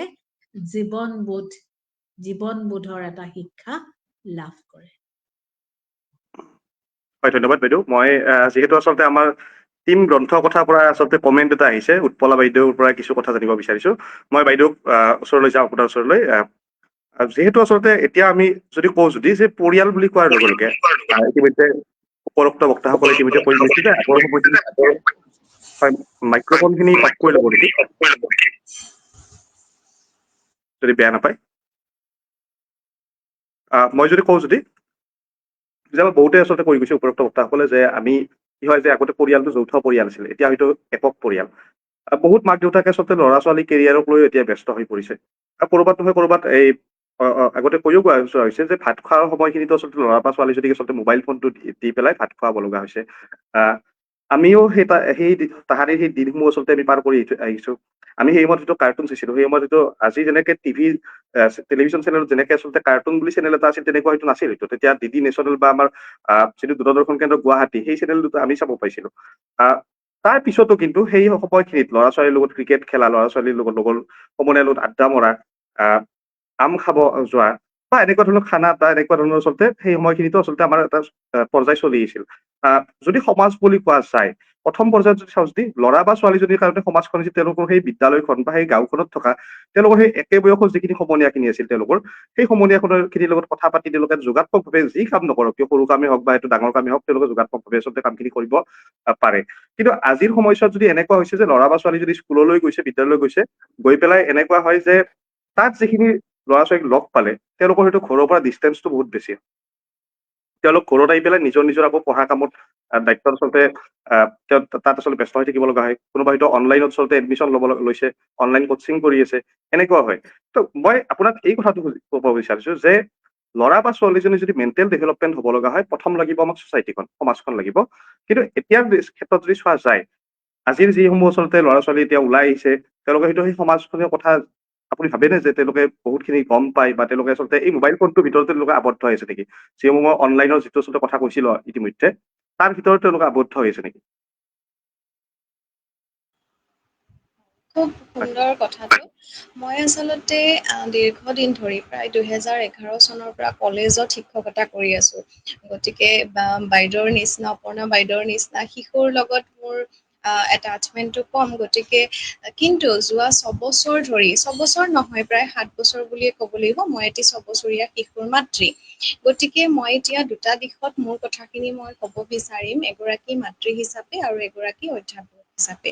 অধ্যাপক হিচাপে ক'বলৈ যাওঁতে মই ডাঙৰ যিখিনি ল'ৰা ছোৱালী প্ৰায় 16 বছৰ পাৰ কৰা, যিহেতু মই কলেজতেই কাম কৰি আছো, মোৰ শিক্ষকতা জীৱন মই কলেজৰ পৰাই আৰম্ভ কৰিছো। দীৰ্ঘদিন ধৰি প্ৰথম কথাটো হৈছে যে ল'ৰা ছোৱালীয়ে যি শিকে নিজৰ ঘৰখনৰ পৰা শিকে। আৰু বিদুলা বাইদেৱে চাগে মোতকে এই কথাটো ভালকে জানিব, এডুকেশ্যনৰ মানুহ, যে শিশু এটাই কেতিয়াও শুনি একো নিশিকে, সিহঁতে দেখি শিকে। প্ৰথম কথা, আমি দৈনন্দিন জীৱনত কি কৰিছো তাৰ পোনপটীয়া প্ৰভাৱ পৰি থাকিব আমাৰ শিশুটোৰ। আৰু সেই তেনেকুৱা শিশুবিলাকেই ডাঙৰ হৈ গৈ পৰৱৰ্তী সময়ত এজন সুস্থ সবল নাগৰিক হ'ব। এতিয়া যদি আমি কথাটো আহো যে পঢ়া শুনা আৰু এই যিটো মোবাইল বা এই ধৰণৰ এডিকশ্যনৰ কথাটো লৈ আহো, এই দুয়োটা কথাৰে ভাল আৰু বেয়া দুয়োটা দিশকে আমি সমানে চালি জাৰি চাব লাগিব। কথাটো এনেকুৱা যে হয়, আজিকালিৰ আমি অভিভাৱকসকলক দেখিছো তেওঁলোকৰ সময়ৰ অভাৱ, ব্যক্তিগতভাৱে মোৰ নিজৰে সময়ৰ সাংঘাতিক অভাৱ, কিয়নো মই অকলশৰে গুৱাহাটীত থাকো, মোৰ স্বামী মোৰ লগত নাথাকে, তেওঁ অন্য এখন কলেজত কাম কৰে, কৰ্মসূত্ৰে তেওঁ মোৰ পৰা প্ৰায় 170 কিলোমিটাৰ দূৰত তেওঁ গোৱালপাৰাত থাকে। গতিকে মই মোৰ শিশুটোক লগতে মই মোৰ কৰ্মজীৱন, মাতৃ জীৱন এই দুয়োটা সমানে চলাই লৈ যাওঁতে মোৰ খুব বেছি কষ্ট হয়। গতিকে তেনেকুৱা সময়ত এটা শিশু প্ৰতিকৰ এনেকুৱা নহয় যে চাকৰিয়াল মাতৃসকলৰ কাৰণেই যে মানে সময়ৰ অভাৱ, ঘৰত থকা সকলৰ কাৰণে নহয়, কাৰণ ঘৰত থকা সকলেও তেওঁলোকেও ঘৰৰ কাম কাজ কৰিব লাগে। গতিকে আজিকালি আমি দেখিবলৈ পাইছো যে সময়ৰ অভাৱৰ লগে লগে তেওঁলোকে কি কৰে, মোবাইলটোক এটা আহিলা হিচাপে লৈ লয়। প্ৰথম কথা, যেতিয়া আমি মোবাইলটো আমি বেয়া বুলি নকওঁ, মোবাইলটোক আমি ব্যৱহাৰ কৰিবলৈ আমি আমাৰ শিশুক দিব পাৰো, কিন্তু সেইটো সম্পূৰ্ণৰূপে আমাৰ তত্বাৱধানৰ ভিতৰুৱা হ'ব লাগিব। যে কি ব্যৱহাৰ কৰিছে, কেনেকৈ ব্যৱহাৰ কৰিছে, গোটেই বস্তুখিনি কন্ট্ৰল যিটো কেপাচিটি সেইটো পেৰেণ্টছৰ হাতত থাকিব লাগিব। আৰু এনেকুৱা ধৰণৰ মানে নিগেটিভ চাইড বহুত বেছি আছে, কিয়নো স্ক্ৰীন এখন দি দিয়াৰ লগে লগে তাত বহুত কিছুমান বস্তু আহিব, গোটেই পৃথিৱীখন হাতৰ মুঠিত আহিব, আৰু সেই পৃথিৱীখন হাতৰ মুঠিত লবলৈ যাওঁতে তাত কেৱল শিশুৰ কাৰণে বস্তু তৈয়াৰ কৰি থোৱা নাই, তাত বিভিন্ন বয়সৰ মানুহৰ কাৰণে, বিভিন্ন জনাৰৰ মানুহৰ কাৰণে, বিভিন্ন ক্লাছ কেটেগৰীৰ মানুহৰ কাৰণে বিভিন্ন ধৰণৰ বস্তু উপলব্ধ হৈ আছে। গতিকে আমি এতিয়া চাব লাগিব যে আমাৰ শিশুটোৰ কাৰণে উপযোগী কি, সেইখিনি আমি কেনেকৈ আইডেন্টিফাই কৰিম। প্ৰথম কথা, মোবাইলটোতো তেনেকুৱা বহুত বেছি ব্যৱস্থা আছে যে আমি শিশুৰ কাৰণে স্পেচিয়েল কিছুমান বস্তু আমি ৰাখিব পাৰো। এনেকুৱা কিছুমান এপছো আছে, যেনে ধৰক আপোনালোকে এতিয়া গ্ৰন্থ কথাৰ কথাটোলৈকে যদি আমি চাওঁ, সেইটো এটা খুব ভাল, সেইটো ক'ত উপলব্ধ, আমি সেইটো দিবলৈ হলেও সিহঁতক মোবাইলটোৱে দিব লাগিব। সেই বস্তুটোলৈকে আমি প্ৰিপেয়াৰ কৰি লৈ যাওঁতে ল'ৰা ছোৱালীক মানে শিশুটোক আমি বা ডাঙৰ খিনিক আমি লৈ যাওঁতে সেই গোটেই কথাখিনিৰ পৰিৱেশটো কিন্তু তেওঁলোকে নিজৰ ঘৰখনৰ পৰাই শিকিব লাগিব। যদি তেওঁৰ মাতৃ, তেওঁৰ পিতৃ যদি মানে ধৰক এই ধৰণৰ কথাবোৰ তেওঁলোকক দেখুৱাই আছে, তেওঁলোকে নিজেই, আমি এটা কথা সৰুৰ পৰাই শিকিছো যে উপদেশতকে আৰ্হি ভাল, আমি কৈ থাকিলে নহব, আমি নিজেই সমান্তৰাল ভাৱে কৰিব লাগিব। আৰু এইটো মোৰ ব্যক্তিগত অভিজ্ঞতা, মই যেতিয়া এই বিষয়টোক যেতিয়া মোক কবলৈ দিছিলে, আৰু এই কথাটো যেতিয়া মোৰ কলেজত গম পাইছিলে, যেতিয়াতো ফেচবুকত শ্বেয়াৰ কৰা হৈছিলে, তেতিয়া মোক মোৰ কলিগে কৈছিলে যে আপুনি এই বিষয়টোত ক'ব পাৰিব, কিয় আপোনাৰ নিজৰ ল'ৰাইও মোবাইল নাচায়। গতিকে আমি নৈতিকতাই নাই যে আমি এই কথাষাৰ গৈ এই ধৰণে অনলাইন প্লেটফৰ্মত কম। কিন্তু এনেকুৱা নহয় যে মোৰ ল'ৰাই কেতিয়াও মোবাইল নাচায়, মোৰ ল'ৰাই টুইংকল টুইংকল গাব মোবাইলৰ পৰাই শিকিছে, মোৰ ল'ৰাই প্ৰথম 1ৰ পৰা 20 লিখিবলৈ 2 বছৰ বয়সতে স্কুল তেতিয়া যোৱাই নাই, মোবাইলতে শিকিছে। আজিৰ তাৰিখত মোৰ ল'ৰাই ইংৰাজীত কথা কবলৈ মোবাইলতে শিকিছে। আজি মোৰ ল'ৰাৰ কোনো ধৰণৰ মিউজিকৰ টিচাৰ নাই, মোৰ ল'ৰাৰ কোনো ধৰণৰ আৰ্টৰ টিচাৰ নাই, গোটেই বস্তুখিনি ইউটিউবৰ পৰা শিকাও, মই শিকাও, ৰবিবাৰ দিনটো মই সম্পূৰ্ণৰূপে মোৰ ল'ৰাক দিওঁ। আৰু মই নিজৰ ঘৰটোৱেই প্ৰথম অৱস্থাৰ পৰা মই ন' মোবাইল জ'ন বুলি মই লিখি থৈ দিছো, যে মোৰ বেডৰুমত সোমোৱাৰ লগে লগে কোনেও মোবাইল ব্যৱহাৰ কৰিব নোৱাৰিব। সেই সময়খিনিত মই তেনেকৈ ৰাখিছিলো, কোনো ধৰণৰ মই মোবাইলত নিজেও কথা নাপাতিছিলো বা মোৰ স্বামীকো মই কথা পাতিবলৈ নিদিছিলো। এটা সময়ত আমি মোবাইলটো অন কৰো বা চাইলেন্টৰ পৰা আমি নৰ্মেল ভইচ মডলৈ লৈ যাওঁ, তাৰ পিছত আমি চাওঁ যিখিনি ইম্পৰ্টেন্ট কল থাকে আমি নিজে কল বেক কৰো। সেই ধৰণৰ এটা পিৰিয়ড আমি নিজে পাৰ কৰি আহিছো। গতিকে চাগে মই ভাবো অনুশাসন এটা যেতিয়া আমি নিজৰ মাজতে ৰাখিম, তাৰ পিছত পৰৱৰ্তী সময়ত সেই অনুশাসনটো ল'ৰা ছোৱালীয়ে বা শিশুসকলে নিজে নিজে শিকি যাব। এইখিনি হৈছে ঘৰখনৰ কথা। দ্বিতীয় কথাখিনি হৈছে, যদি আমি আনুষ্ঠানিকভাৱে স্কুল কলেজ বা এইখিনি ঠাইলৈ চাবলৈ যাওঁ, এতিয়া বাইদেউ আছে স্কুলৰ, বিদুলা বাইদেউ আছে ইউনিভাৰ্চিটিৰ, মই আছো কলেজৰ, গতিকে আমি বিভিন্ন বয়সৰ ল'ৰা ছোৱালীৰ লগত আমি সদায় ধৰক লগ পাই আহি আছো। আৰু এতিয়া কথাবিলাক হৈছে যে মোবাইল ব্যৱহাৰৰ ফলস্বৰূপে শিশুৰ মানে এই যিখিনি ডাঙৰ, আৰু মই কলেজৰ ল'ৰা ছোৱালীৰ কথা কৈছো, 90% ল'ৰা ছোৱালীৰ কিন্তু পঢ়া শুনাৰ প্ৰতি অৱহেলাৰ ভাৱ এটা আমি দেখিবলৈ পাইছো। কি কাৰণে দেখিবলৈ পাইছো, বিদুলা বাইদেৱে অলপ আগতে কৈছিলে যে আমাৰ সময়ত খুব বস্তুবিলাক খুব বেছি সহজ নাছিলে। ধৰক এই নোট পাতিৰ পৰা আৰম্ভ কৰি গোটেই বস্তুবোৰ আমি কি কৰিবলগীয়া হৈছিলে, কিতাপ ৰূপেই অধ্যয়ন কৰিবলগীয়া হৈছিলে। কিন্তু এতিয়া বজাৰ এখন ইমান ধৰণৰ মুকলি হৈ গৈছে যে একেবাৰে সস্তীয়া নোটৰ পৰা আৰম্ভ কৰি চব বস্তু সহজতে উপলব্ধ। দ্বিতীয় কথা, মোবাইলত ChatGPT ইহঁতে এনেকুৱাকে ব্যৱহাৰ কৰিবলৈ লৈছে, একেবাৰে সহজলভ্য যেন মানে কম সময়ত সেই বস্তুখিনি লৈ আহিব আৰু বিচাৰ বিশ্লেষণো কৰি নাচায় যে সেইখিনি সম্পূৰ্ণৰূপে শুদ্ধ হয় নে নহয়। সেই ডাটা যিখিনি তেওঁলোকে গ্ৰহণ কৰিছে, সেই গ্ৰহণ কৰা ডাটাখিনি সঠিক হয় নে নহয়, সেই ধৰণৰ চালি জাৰি চাবলৈও তেওঁলোকে তাৰমানে উচিত বুলি নেভাবে বা তেওঁলোকে সময় এটা দিবলৈ নোখোজে। আৰু এই গোটেই বস্তুখিনি, এই গোটেই কাৰবাৰটো কিন্তু পৰ্যবেক্ষণ কৰাৰ দায়িত্ব আনুষ্ঠানিকভাৱে কিন্তু শিক্ষকসকলৰ হয়। কেনেকৈ হয়, মাত্ৰ আমি এঘন্টা সময়হে এজন ছাত্ৰ বা এগৰাকী ছাত্ৰীক আমি এটা ক্লাছত লগ পাওঁ, কিন্তু বাকী সময়খিনি তেওঁলোকৰ অভিভাৱকেহে তেওঁলোকৰ লগত অতিবাহিত কৰে। আমি এঘন্টা সময়ত কিমান তেওঁলোকক আমি চাব পাৰিম বা তেওঁলোকক আমি কিমানখিনি শিকাব পাৰিম। যিমানখিনি পাৰো পাঠ্যপুথিৰ অন্তৰ্গত কথাখিনিৰ জৰিয়তে বা সেইখিনিৰ লগত আনুষাংগিক থকা অপৰ্ণা বাইদেৱে অলপ আগতে কৈছিলে, আপুনি যিটো প্ৰশ্ন সুধিছিলে যে মূল্যবোধৰ কথা বা নীতি শিক্ষাৰ কথা, হয় নীতি শিক্ষাৰ কথা আমাৰ 11-12 মানে প্ৰথম বৰ্ষ সকলোৰে কিতাপত আছে। মই যিহেতু সাহিত্যৰ অধ্যাপক, গতিকে আমি যদি চাওঁ আমাৰ লোক সাহিত্যৰ পৰা আৰম্ভ কৰি শংকৰদেৱৰ বৈষ্ণৱ যুগৰ সাহিত্যৰ পৰা আৰম্ভ কৰি আমাৰ সৰ্বভাৰতীয় প্ৰেক্ষাপটতো আমি সিটোপনিষদৰ সাধু আমাৰ কেইজন ল'ৰা ছোৱালীক মাক দেউতাকে পঢ়ি শুনাইছে, কিন্তু সেইবিলাকেইতো জীৱনৰ মূল শিক্ষা। সিটোপনি তাৰ পিছত আমি আমাৰ শিশুলীলাৰ পৰাই আৰম্ভ কৰো, মাধৱদেৱৰ ঝুমুৰাখিনিৰ পৰাই আৰম্ভ কৰো। ইমান ধুনীয়া শিশু সাহিত্য, আমাৰ যিবোৰ মৌখিক সাহিত্য আছে, এই শিয়ালিয়ে নাহিবি ৰাতি, এই ধৰণৰ গীত গাই কোনে কেতিয়া শিশুক শুৱাইছে আজিৰ তাৰিখত। সকলোৱে মোবাইলত কিবা এটা লগাই দিয়ে, তাৰ পিছত মানে শিশু শুব বা টিভিটোতে লগাই দিব, এই ধৰণৰ। আচলতে প্ৰচেষ্টাটো এদিনতে পঢ়া প্ৰচেষ্টা নহয়, আৰু এদিনতে আমি কাৰোবাৰ পৰা কিবা এটা আশা কৰাটো আচলতে উচিত নহয়।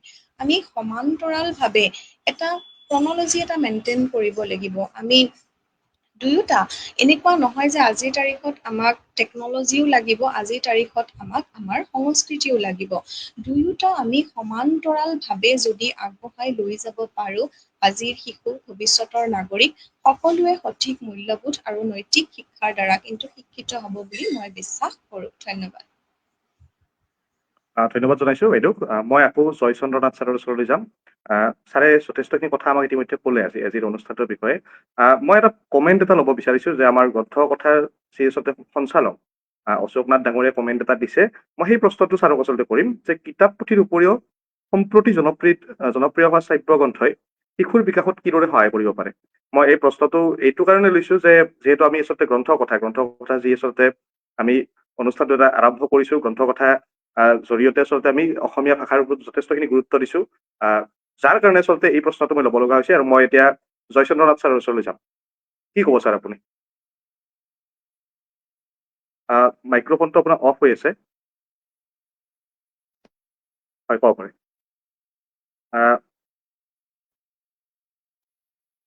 হয়, হয় কোৱা হয় যে বেদৰ আন এটা নাম শ্ৰুতি। মানুহে যেতিয়া জ্ঞান লাভ কৰে, ভাল ভাল কথা শুনিহে জ্ঞান লাভ কৰে। আৰু অশোক নাথে যিটো প্ৰশ্ন কৰিছে, এইটো মানে শ্ৰাব্য গ্ৰন্থ, ভাল প্ৰশ্ন এটা। আৰু যেতিয়া মানে এই কনচেপ্টটো আনিছিল, তেতিয়া ময়ো কৈছো যে এইটো ভাল হ'ব। শ্ৰাব্য গ্ৰন্থৰো প্ৰয়োজনটো আছে আমাৰ। গ্ৰন্থ অধ্যয়ন যেনেধৰণে আছে, শ্ৰাব্য গ্ৰন্থও তেনেদৰে খুবেই প্ৰয়োজন। মানে গ্ৰন্থ শুনিব লাগে। মই এটা সৰু উদাহৰণ দিছো যে ওম প্ৰকাশ বিৰলাক যেতিয়া সোধা হৈছিল যে আপুনি ইমান ব্যস্ত মানুহ এজন, ইমান ডাঙৰ বিজনেছমেন, আপুনি পৰিয়ালৰ সময় কেনেকৈ দিয়ে? মই এটা উদাহৰণ দিছো, পৰিয়ালৰ সময়টো আপুনি কেনেকৈ দিয়ে? বোলো এটা কথা যে আমাৰ ঘৰৰ কিছুমান নিৰ্দিষ্ট নিয়ম আছে। সেই নিয়মটো কি, মানে আমাৰ যিমানেই কাম নকৰো কিয় দিনত, ৰাতিপুৱা ওলাই যাওঁ, ৰাতি 8টাৰ ভিতৰত আমি ঘৰ আহি পাব লাগিব। পৰিয়ালৰ প্ৰত্যেকজন ব্যক্তি 8টাত ঘৰত আহি পায়। সেইটো এটা নিয়ম, আইনৰ দৰে, সংবিধানৰ দৰে। আৰু 8টাত অহাৰ পিছত তেওঁলোকে কিছু সময় পৰিয়ালৰ লগত সুখ দুখৰ শ্বেয়াৰ কৰে, বিভিন্ন কথা ৰং ধেমালি কৰে। এইটো খুব প্ৰয়োজন, সেইটো আছে। তদুপৰি তেওঁলোকৰ শেষৰ ফালে ভাত খোৱাৰ পিছত এটা আলোচনা হয়, ভাত খোৱাৰ আগতে এটা আলোচনা হয়। সেইটো আলোচনা কি যে প্ৰত্যেককে একোখনকৈ গ্ৰন্থ পঢ়িবলৈ দিয়া হয়। এটা পৰিয়ালৰ ধৰক যিখিনি শিক্ষিত ডাঙৰ মানুহ আছে, 5জন যদি আছে, 5জনকে 5খন গ্ৰন্থ দিছে। সেই 5খন গ্ৰন্থ প্ৰতিদিনে পঢ়াটো বাধ্যতামূলক, আৰু পঢ়ি পিছদিনাখন সেই একেই সময়তে 8টা বজাত সেই কিতাপখনৰ মূল কথা যিখিনি পঢ়িছে সেই কথাখিনি তেওঁ শুনাব লাগিব। এইদৰে যেতিয়া শ্বেয়াৰ কৰা হয় যে মোক এটা অংশ পঢ়িবলৈ দিলে, আজি মই সেই কিতাপখনৰ মূল কথাখিনি মই পঢ়ি দিলোঁ, তেতিয়াহ'লে হয় কি যে এই শ্ৰাব্য শুনিলে গল্পটো বা বিষয়বস্তুটো শুনিলে, প্ৰবন্ধ এটা শুনিলে, কবিতা এটা শুনিলে, তাৰ মূল কথাখিনি শুনিলে, সেই কিতাপখন নপঢ়িলেও এই শ্ৰাব্যৰ দ্বাৰাই সেইটো বস্তু আয়ত্ত কৰিব পৰা যায়। সেইকাৰণে শ্ৰাব্য গ্ৰন্থৰ অত্যন্ত প্ৰয়োজন আছে। তেওঁলোকৰ পৰিয়ালত এনেকুৱা ধৰণৰ যে ৰাতি ভাত খোৱাৰ সময়টো 9:30 বজাত, 10 বজাত মাকে কৰে এইবিলাক। মাকে মোবাইলবিলাক হাতত লয়, মোবাইল ব্যৱহাৰ কৰিব নিদিয়ে। মোবাইলটো 8টাৰ পৰা 10টালৈকে সম্পূৰ্ণ বন্ধ, প্ৰত্যেকৰে চুইচ অফ। তেওঁলোকে ঘৰুৱাভাৱে এই গ্ৰন্থ আলোচনা কৰে, শ্ৰাব্যৰ জৰিয়তে, আৰু শুনি পেলাই তেওঁলোকে সেইটো জ্ঞান আহৰণ কৰি পৰ্যায়ক্ৰমে চলি আছে। আৰু ঠিক 10টা বজাৰ লগে লগে তেওঁলোকক মোবাইলটো হাতত দিব যে তোমালোকে ৰাতি কেইটালৈ মোবাইল চোৱা, কিন্তু এই কিতাপখন দিলো, এই কিতাপখনৰ কথাখিনি অহাকালি আকৌ আৰম্ভ হ'ব। এই যিটো কনচেপ্ট শ্ৰাব্য গ্ৰন্থ, সেইটো মই খুব ভাল পাইছো যে এইটো লাগেই। আগতে যিসকলে কিতাপ পঢ়ে গম পায় যে ডাঙৰ আইনষ্টাইনেও গীত শুনি ভাল পাইছিল, নিজে বজাবলৈ চেষ্টা কৰি নাজানিলেও এটা ৰিলেক্সেশ্যন এটা লাগে। আৰু সেই ৰিলেক্সেশ্যনৰ সময়ত যদি আমি সুন্দৰ সুন্দৰ গল্পবিলাক আমি কওঁ, আমি ইয়াতে এপছত আমি শ্ৰাব্য গ্ৰন্থটো খুবেই ভাল হৈছে, এইটো লাগেই। আমাৰ যান্ত্ৰিকতাৰ যুগত এইটো লাগিবই আমাক, এইটো সময় উচিত হৈছে বুলি মই ভাবিছো। আৰু পৰিয়ালতো যদি এই কনচেপ্টটো লোৱা হয়, এই যে ওম প্ৰকাশ বিদ্যালয়ৰ পৰিয়ালে যদি এনেকুৱা দায়িত্ব লয় যে কিতাপ পঢ়ি সেই তাৰ শ্বেয়াৰটো ল'ৰা ছোৱালীও শুনক, ধুনীয়া কৰি শুনক, তেওঁলোকে গল্পবিলাক পঢ়ক। নীতি শিক্ষাৰ কথাটো বাইদেৱে ক'লে, নীতি শিক্ষাৰ কথাটো কিতাপত ভাল কথাই থাকে, কিন্তু পাঠ্যপুথি কোনখনত বেয়া আছে? মোৰ ছাবজেক্টটো ইকনমিক্স, ক'ত বেয়া আছে? তাতেতো মানুহৰ শিক্ষাই দিয়া হয়, পলিটিকেল চাইন্সত দিয়া হয়, এডুকেশ্যনত দিয়া হয়, অসমীয়াত দিয়া হয়, চব বিষয়তে নীতি শিক্ষাটো থাকে। কিন্তু পালন হয় জানো? পালনটো কিয় নহয়? তাৰ মূল কাৰণটো হ'ল যে এই যে ঘৰত আমি নীতি শিক্ষাটো ঘৰৰ পৰা যে আমাৰ দিয়া নহয়। মই বহুত শংকৰদেৱ শিশু নিকেতন মই নিজে স্থাপন কৰা গুৰিতেই মই আছো আমাৰ অঞ্চলত। গতিকে তাতো দেখিছো এই ছাত্ৰসকল পিছৰ ফালে কিন্তু সেই যিটো মৰেলিটি, যিটো মৰেল কেৰেক্টাৰ কয়, সেই নৈতিক চৰিত্ৰটো স্খলন ঘটি যায়, পিছত স্খলন ঘটিছে, নোৱাৰে। তাৰ কাৰণটো হ'ল সমাজটো আছেই, মই আগতেও কৈছো যে পৰিয়ালেও দায়ী। সেইকাৰণে আমাৰ হ'ব লাগে যে শ্ৰাব্যটো বা শ্ৰৱণ শক্তিটো প্ৰবল মানুহৰ, আৰু শুনেও ভাল কথা, গান বাজনা এইবিলাকো লাগে, গল্প, এই সংগীত, এইবিলাকে মানুহৰ মনবিলাক একদম পবিত্ৰ কৰি দিব, আৰু খুব ভাল হ'ব, খুব ভাল হ'ব। সেইকাৰণে শ্ৰাব্য গ্ৰন্থৰ যিটো ধাৰণা, মই ভাবো এইটো খুব ভাল হৈছে। কিন্তু এইটোৱেই আমাৰ গোটেই সমস্যা সমাধান নকৰে। সমাধান কৰিব এই ধৰণে যে পৰিয়ালটো, মই আগতেও ক'লো, সেইটো আৰু বেছিকে নকওঁ, যে পৰিয়ালত এই ধৰণৰ কিছুমান ব্যৱস্থা নিজে ল'ব লাগিব পিতৃ মাতৃয়ে।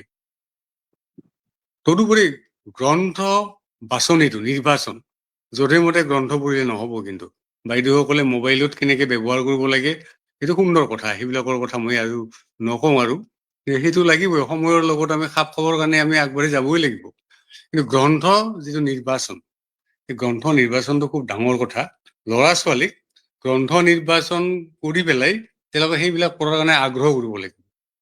আগ্ৰহ কোনে কৰিব? পৰিয়ালৰ মাক বাপেক যদি আমাৰ গাঁও অঞ্চলবিলাকত শিক্ষাই নাই, পঢ়া শুনা বোলা বস্তুৱে নাই, তেতিয়া কোনে কৰিব? দায়িত্বটো কোনে ল'ব? ঘৰততো পৰিৱেশে নাই আকৌ, তেতিয়া কি হ'ব? গতিকে অন্তত মাক বাপেকে দুখীয়া হওক একো নাই, চৰিত্ৰ গঠনৰ যিটো ভূমিকা যদি ভালকে লয়, তেতিয়াহ'লে মাক বাপেকে যদিও শিক্ষা নিদিয়ে, তথাপিও তেওঁৰ এটা অনুসন্ধিৎসু মন থাকে। আপুনি চাবচোন, বস্তা এখন যদি থাকে, ল'ৰা ছোৱালী বস্তাত মানে বহিব দিয়া হয় না সৰুতে, তেওঁলোকে কি হৈছে, ফুটা থাকিলে ফুটাটো আঙুলিটো দিয়ে কি বস্তু এইটো, ফুটাটো ডাঙৰ কৰে আৰু লাহে আমি খং কৰো, কিন্তু সেইটো মানে স্পৰ্শ কৰি ভাল পায়। অনুসন্ধিৎসু মন এটা তেওঁলোকৰ আছে, কিন্তু এইটো বুজি পায়। এই অনুসন্ধিৎসু মনটো জগাই তুলিব পাৰে পৰিয়ালে, অন্তত পঢ়া শুনা মানে কিছুমানে কয় যে মোৰ ল'ৰা ছোৱালী টিউচন দিব পাৰে নে, ক'ত ভাল হ'ব, এইটো বাদ দিয়া, সেইটো নালাগে। এই যে যদি চৰিত্ৰ গঠনটো কৰিব পৰা যায়, তেওঁলোকক ভাল ভাল কথাবিলাক প্ৰেক্টিকেলি যিখিনি বস্তু দেখে সেইখিনি যদি মাক বাপেকে শিকায়, তেতিয়াহ'লে স্কুলত যদি শিক্ষকে এই দায়িত্বটো লয়, মই আৰু বেছি উদাহৰণ দিলে দীঘলীয়া হ'ব। এটা গল্প এটা আছে, শিক্ষক এজন ছাত্ৰ একেবাৰে গৰু এজন, মানে গৰু যে গাধা বুলি কয়, আমাৰ শিক্ষকবিলাকে কয়তো গাঁৱৰ অঞ্চললৈ, এই গাধাও এটা, এনেধৰণেও কয়, কওক। কিন্তু এজন শিক্ষয়িত্ৰী আছিল বাইদেৱে, তেওঁ সদায় ছাত্ৰজন পঢ়া শুনাত খুব দুৰ্বল আৰু অত্যন্ত দুখীয়া, আৰু তেওঁ সদায় মানে স্কুলত অলপ দেৰি কৰি আহে, অভাৱ, পোচাক পাতিও লেতেৰা, ভাল নহয়, বাকীবিলাক সম্ভ্ৰান্ত পৰিয়ালৰ, তেওঁক অলপ ঠাট্টাও মানে উপলুঙা কৰে, কিন্তু বাইদেৱে সদায় মানে এটা ইনস্পিৰেশ্যন দিয়ে, এটা সাহস দিয়ে, এটা উৎসাহ দিয়ে যে এইজন ল'ৰাৰ দৰে ভাল ল'ৰা আৰু নাই, ইয়াৰ মেধাশক্তি প্ৰচুৰ, মেধাশক্তি নাই এটা, ইমান মেধাশক্তি যে এই ভৱিষ্যতে এজন ভাল মানুহ হ'ব, এইটো কিন্তু সদায় সদায় কৈ থাকে। বাইদেউৰ প্ৰতি তেওঁৰ মানে হেৰিটো, ভক্তিটো বেছি আহিল, বাইদেউৰ কথা খুব মনোযোগ দি শুনে। এদিন যেতিয়া বাৰ্থডে দিনাখন আধা কেক মানে কেক দিব লাগে নহয়, কিবা এটা আধা বস্তু ঘৰৰ ব্যৱহাৰ কৰাত, সেই কেকটোকে লৈ আহি যেতিয়া বাৰ্থডে দিনা উইচ কৰিলে টিচাৰ গৰাকী, বাকী ল'ৰা ছোৱালীবিলাকে হাঁহিছে খিপখিপাই, কিন্তু বাইদেৱে কৰিছে কি, লগে লগে সেই কেকৰ অংশ খালে, খাই পেলাই কৈছে, এইটো বৰ ধুনীয়া, এই ল'ৰাটো খুব ভাল হ'ব এদিনাখন। এনেকে মানে বাগৰি গ'ল, মেট্ৰিক পাছ কৰি ওলাই গ'ল, বাইদেউৰ সম্পৰ্ক নাই, বাইদেৱে ক্লাছত মানে পঢ়াই আছে, বাইদেউ ৰিটায়াৰ্ড হ'ল। ল'ৰাজনৰ কি হ'ল, ল'ৰাজনে হঠাতে এদিনাখন ল'ৰাজনৰ পৰা এখন চিঠি পালে বাইদেৱে, তাতে লিখিছে যে বাইদেউ, মোৰ বিয়া অমুক তাৰিখে, ঠাইটো দিছে, ইয়াত আপুনি আহিব, আপুনি নাহিলে মোৰ বিয়াখন অসম্পূৰ্ণ হ'ব। বাইদেউৰ মনত পৰি সৰুকালৰ কথাটো, ল'ৰাটো কেনেকুৱা আছিল। পাছত গৈ দেখে যে বাইদেউৰ কাৰণে এখন চেয়াৰ ৰাখিছে, সেই চেয়াৰখন বিভিন্ন অতিথি আহি বহিছে, সেই চেয়াৰখনত কিন্তু বহিব দিয়া নাই, তাত মোৰ মা বহিব। ইমান সাংঘাতিক কথা, মোৰ মা বহিব। বাইদেউ আহিলে, মানে থকবক কৰি আহিছে, বয়সস্থ বুঢ়া মানুহ, অহাৰ লগে লগে বহাই দিছে, এইটো মোৰ মা, বিয়াখন হৈ গ'ল। এই যে কৃতজ্ঞতা আৰু যিটো ইনস্পিৰেশ্যন, যিটো সাহস, এইটো ক'ৰ পৰা আহিব, কোনে দিব? সেইটো দিব লাগিব আমাক এই ধৰণৰ এই শ্ৰাব্য গ্ৰন্থৰ পৰা। আমি কিছুমান কথা যদি আমাৰ আলোচনা কৰোঁ, তেনেহ'লে উঠি অহা ল'ৰা ছোৱালী যদি এইবিলাক দেখে, প্ৰজন্মৰ কাৰণে খুবেই ভাল হ'ব, তেওঁলোকে সুন্দৰ জীৱন এটা অতিবাহিত কৰিব পাৰিব। এতিয়া কোৱা হৈছে যে আমি আকৌ সেই আগৰ মানে অমলা দিনলৈকে যাওঁ, আমি শিশু প্ৰকৃতিৰ মাজত অমলি থাকিবলৈ। হয়, আমাৰ কৃত্ৰিম হৈছে, কৃত্ৰিমতাৰ মাজতো আমি প্ৰকৃতিৰ সৃষ্টি কৰিব পাৰো। কিন্তু এখন বাগিচা আছে, বাগিচাৰ ফুলবিলাক সুন্দৰকে বুজাই দিয়ক যে এইটো অমুক ফুল, এইটো অমুক ফুল, এনেকুৱা ইমান সুগন্ধ, ইমান সুন্দৰ, ভাল। ল'ৰা ছোৱালীয়ে ফুল ছিঙিবলৈ ভাল পায়, খুব ভাল পায়। এই ভাল পোৱা বস্তুটো শিকাব লাগিব, ভাল পোৱা বস্তুটো শিকিব লাগিব, শিকাব লাগিব, কোনটো ভাল কোনটো বেয়া, এইটো বস্তু যদি শিকায়, তেনেহ'লে মই ভাবো যে সুন্দৰ পৃথিৱী এখন সৃষ্টি হ'ব। আমি ল'ৰা ছোৱালীৰ ভৱিষ্যত আমি সুন্দৰ কৰিব পাৰিম। আৰু এই যে শ্ৰাব্য গ্ৰন্থৰ কথাটো কৈছে, এইটো এটা তাৰ সুন্দৰ পদক্ষেপ।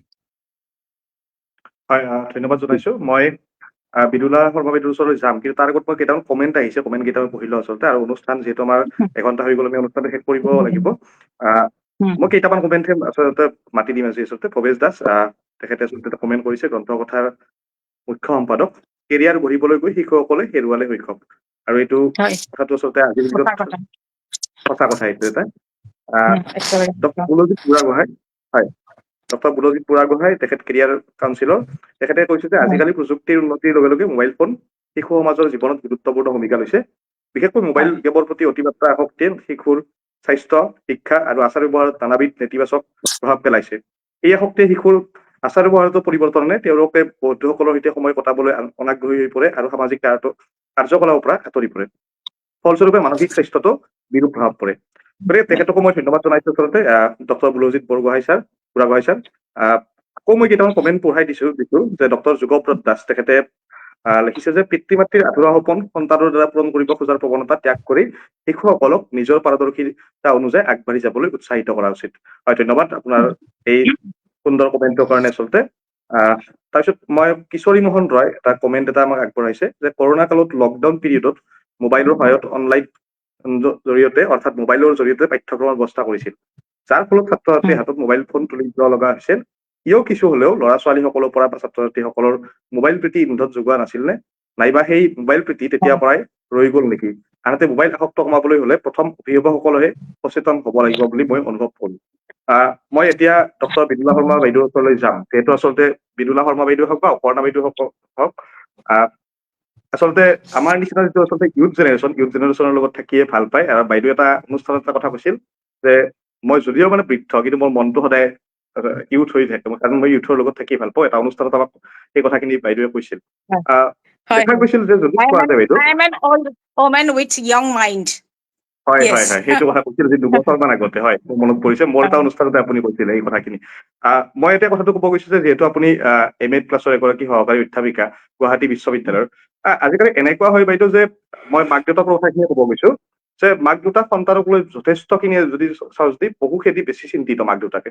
কিন্তু তাৰ পিছত এনেকুৱা হয় যে বিষয় এটা লয়, বাছনি কৰে ছাত্ৰ ছাত্ৰীয়ে, কোনোবাই হয়তো আৰ্টছত যাব বিচাৰে, কোনোবাই চাইন্স পঢ়িব বিচাৰে, কোনোবাই হয়তো কমাৰ্চ পঢ়িব বিচাৰে, কিন্তু মাক দেউতাকে কয় যে এইটো নপঢ়িবি, হয়, এইটো ছাবজেক্ট পঢ়। ল'ৰা বা ছোৱালীৰ যিটো আচলতে আগ্ৰহ বা প্ৰৱণতা সেই বিষয়টোৰ প্ৰতি, এতিয়া কোনোবাই হয়তো আৰ্টছ ল'ব বিচাৰিছে, তাত হয়তো political science, sociology, geography, history এনেকুৱা ধৰণৰ বিষয় কিছুমান লৈছে তেওঁলোকে। কিন্তু মাক দেউতাকৰ মতে তেওঁলোকৰ কথাটো হৈছে কি যে আৰ্টছ পঢ়ি কি হ'ব, তোমালোকে আচলতে বিজ্ঞান শাখাত যোৱা, বিজ্ঞান শাখাত গৈ পেলাই তোমালোকে কিবা নহয় কিবা এটা বেলেগ এটা বিষয় লৈ পেলাই তোমালোকে ভাল লাইন এটা পঢ়ি পেলাই তোমালোকে আচলতে আগবাঢ়িব পাৰিবা। যাৰ ফলত আচলতে যথেষ্টখিনি মানসিক চাপৰ সন্মুখীন হ'ব লগা হয় এটা শিশু এটাই। যদি সৰু কালৰ ক্ষেত্ৰত যদি আমি যদি কওঁ, শিশু এজনক আচলতে কি হয় যে স্কুলত যিখিনি পাঠ্যক্ৰম পঢ়ায় তাৰ পিছত দেওবাৰ বা শনিবাৰে সেই ল'ৰা বা ছোৱালী গৰাকীক লৈ যায়, গৈ পেলাই গানৰ ক্লাছ দিয়ে, নৃত্যৰ ক্লাছ দিয়ে, তেওঁলোকক আৰ্টৰ ক্লাছত তেওঁলোকক শিকাব লগা হয়, যাৰ ফলত আচলতে সেই ল'ৰা বা ছোৱালীজনীয়ে কিন্তু বহুতখিনি অত্যাধিক মানসিক চাপৰ সন্মুখীন হ'ব লগা হয়। এই ক্ষেত্ৰত সেই ল'ৰা বা ছোৱালীজনী আচলতে যিখিনি কাম কৰিম বুলি ভাবিছিল, তেওঁলোকৰ যিটো সপোন আছিল, সেই সপোনটো আচলতে কাৰ্যত ৰূপায়ণ কৰাত কিমান পৰিমাণে বাস্তৱায়িত কৰাত কিমান পৰিমাণে সফল বা বিফল হৈছে, আপুনি কি ক'ব এই ক্ষেত্ৰত? কি ক'ম, এই আপোনাৰ এই কথাটোত সম্পূৰ্ণ একমত নহয়। মানে মোৰ নিজৰ ব্যক্তিগত অভিজ্ঞতাৰ পৰা কৈছো, বৰ্তমান সময়ত দেখা গৈছে যে পিতৃ মাতৃয়ে নিজৰ সন্তানসকলে যি পঢ়িবলৈ ইচ্ছা প্ৰকাশ কৰে সেয়া পঢ়ুৱাই দেখা পাইছো, আমি দেখিবলৈ পাওঁ।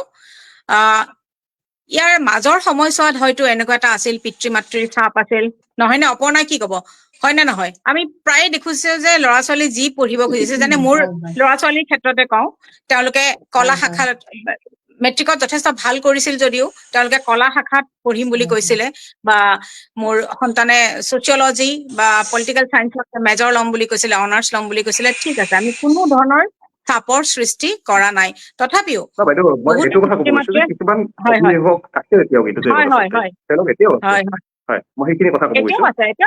এতিয়াও আছে, কিন্তু ব্যতিক্ৰম আজিৰ সময়ত আহি তাৰ মাজতো আছে, কিন্তু ব্যতিক্ৰমো আছে।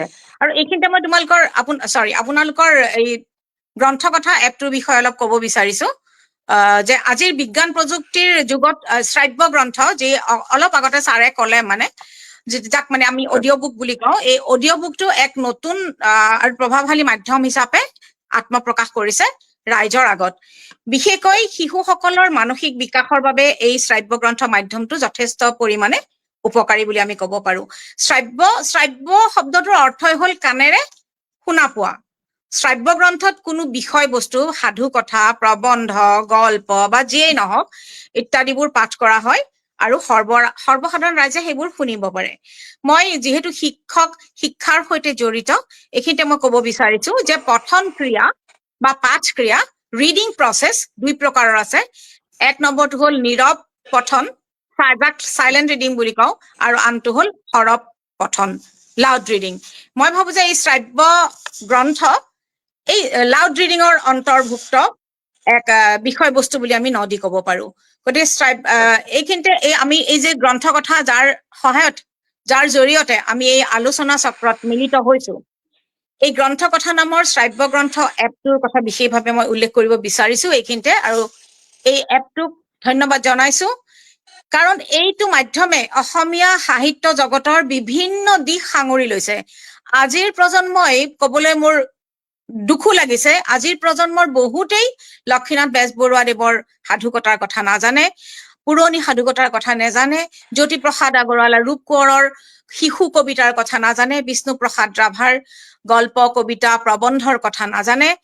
গতিকে এই গ্ৰন্থ কথা নামৰ এপটোৱে তাহানিৰ দিনৰ সাধু কবিতাৰ পৰা আৰম্ভ কৰি আজিৰ প্ৰজন্মৰ লেখক লেখিকাৰ লেখাসমূহো সন্নিৱিষ্ট কৰি শ্ৰাব্য মাধ্যমেৰে ৰাইজৰ আগত আগবঢ়াই দিছে। কিমান যে ভাল লগা কথা, কিমান যে ইতিবাচক কথা নহয় জানো? এই সৰবে পাঠ কৰা এই লেখাসমূহ শুনি শুনি শিশুসকলে এইবোৰৰ মূল সাৰাংশ নিশ্চয় সহজে আয়ত্ত কৰিব পাৰিব। যি কি নহওক মই অলপমান ব্যতিক্ৰমীভাৱে ক'লো। ধন্যবাদ সঞ্জীৱ। হয়, ধন্যবাদ বাইদেউ। মই আটাইকেইজন আচলতে আমাৰ যি অতিথি, আটাইকেইজন অতিথিকে মই ধন্যবাদ জনাইছো। আচলতে এই অনুষ্ঠানটো যদি চাওঁ, যদি গ্ৰন্থ কথা যিটো আজি আমাৰ অনুষ্ঠানটো আছিল, দিয়া ঘূৰাই দিয়া আমাৰ পৃথিৱী আমাক, আমি আচলতে শিশুসকলৰ কথাই আমি পাতিলো। তেওঁলোকক এঘণ্টাত আচলতে এই অনুষ্ঠানটো শেষ কৰিব নোৱাৰি, কিন্তু যিহেতু আমাৰ এটা সময়সীমা বান্ধি দিয়া আছে, তাৰ বাবে আমি আচলতে এই অনুষ্ঠানটো শেষ কৰিব লাগিব। মই ভাবো যে আমি গ্ৰন্থ কথাই আৰু বিভিন্ন নতুন নতুন বিষয় আমি এই অনুষ্ঠানৰ জৰিয়তে উত্থাপন কৰিম। আৰু মই আগতেও কৈছো যে যোৱা অনুষ্ঠানটো মই কৈছো, যিসমূহ বিষয় টেলিভিছনৰ পৰ্দাত কেতিয়াও আলোচনা নহয়, সেইবিলাক আচলতে বিষয় আমি এই গ্ৰন্থ কথাৰ জৰিয়তে আলোচনা কৰিম। আৰু যিহেতু ইয়াত আচলতে সময় এটা পোৱা যায়, যিহেতু আমাৰ কোনো ধৰণৰ বিৰতি নাথাকে, ইয়াত আচলতে কথাখিনি পাতিবলৈ বা বিষয়টো সম্পৰ্কে আলোচনা কৰিবলৈ যথেষ্টখিনি সহজ হৈ পৰে বুলি মই ভাবো।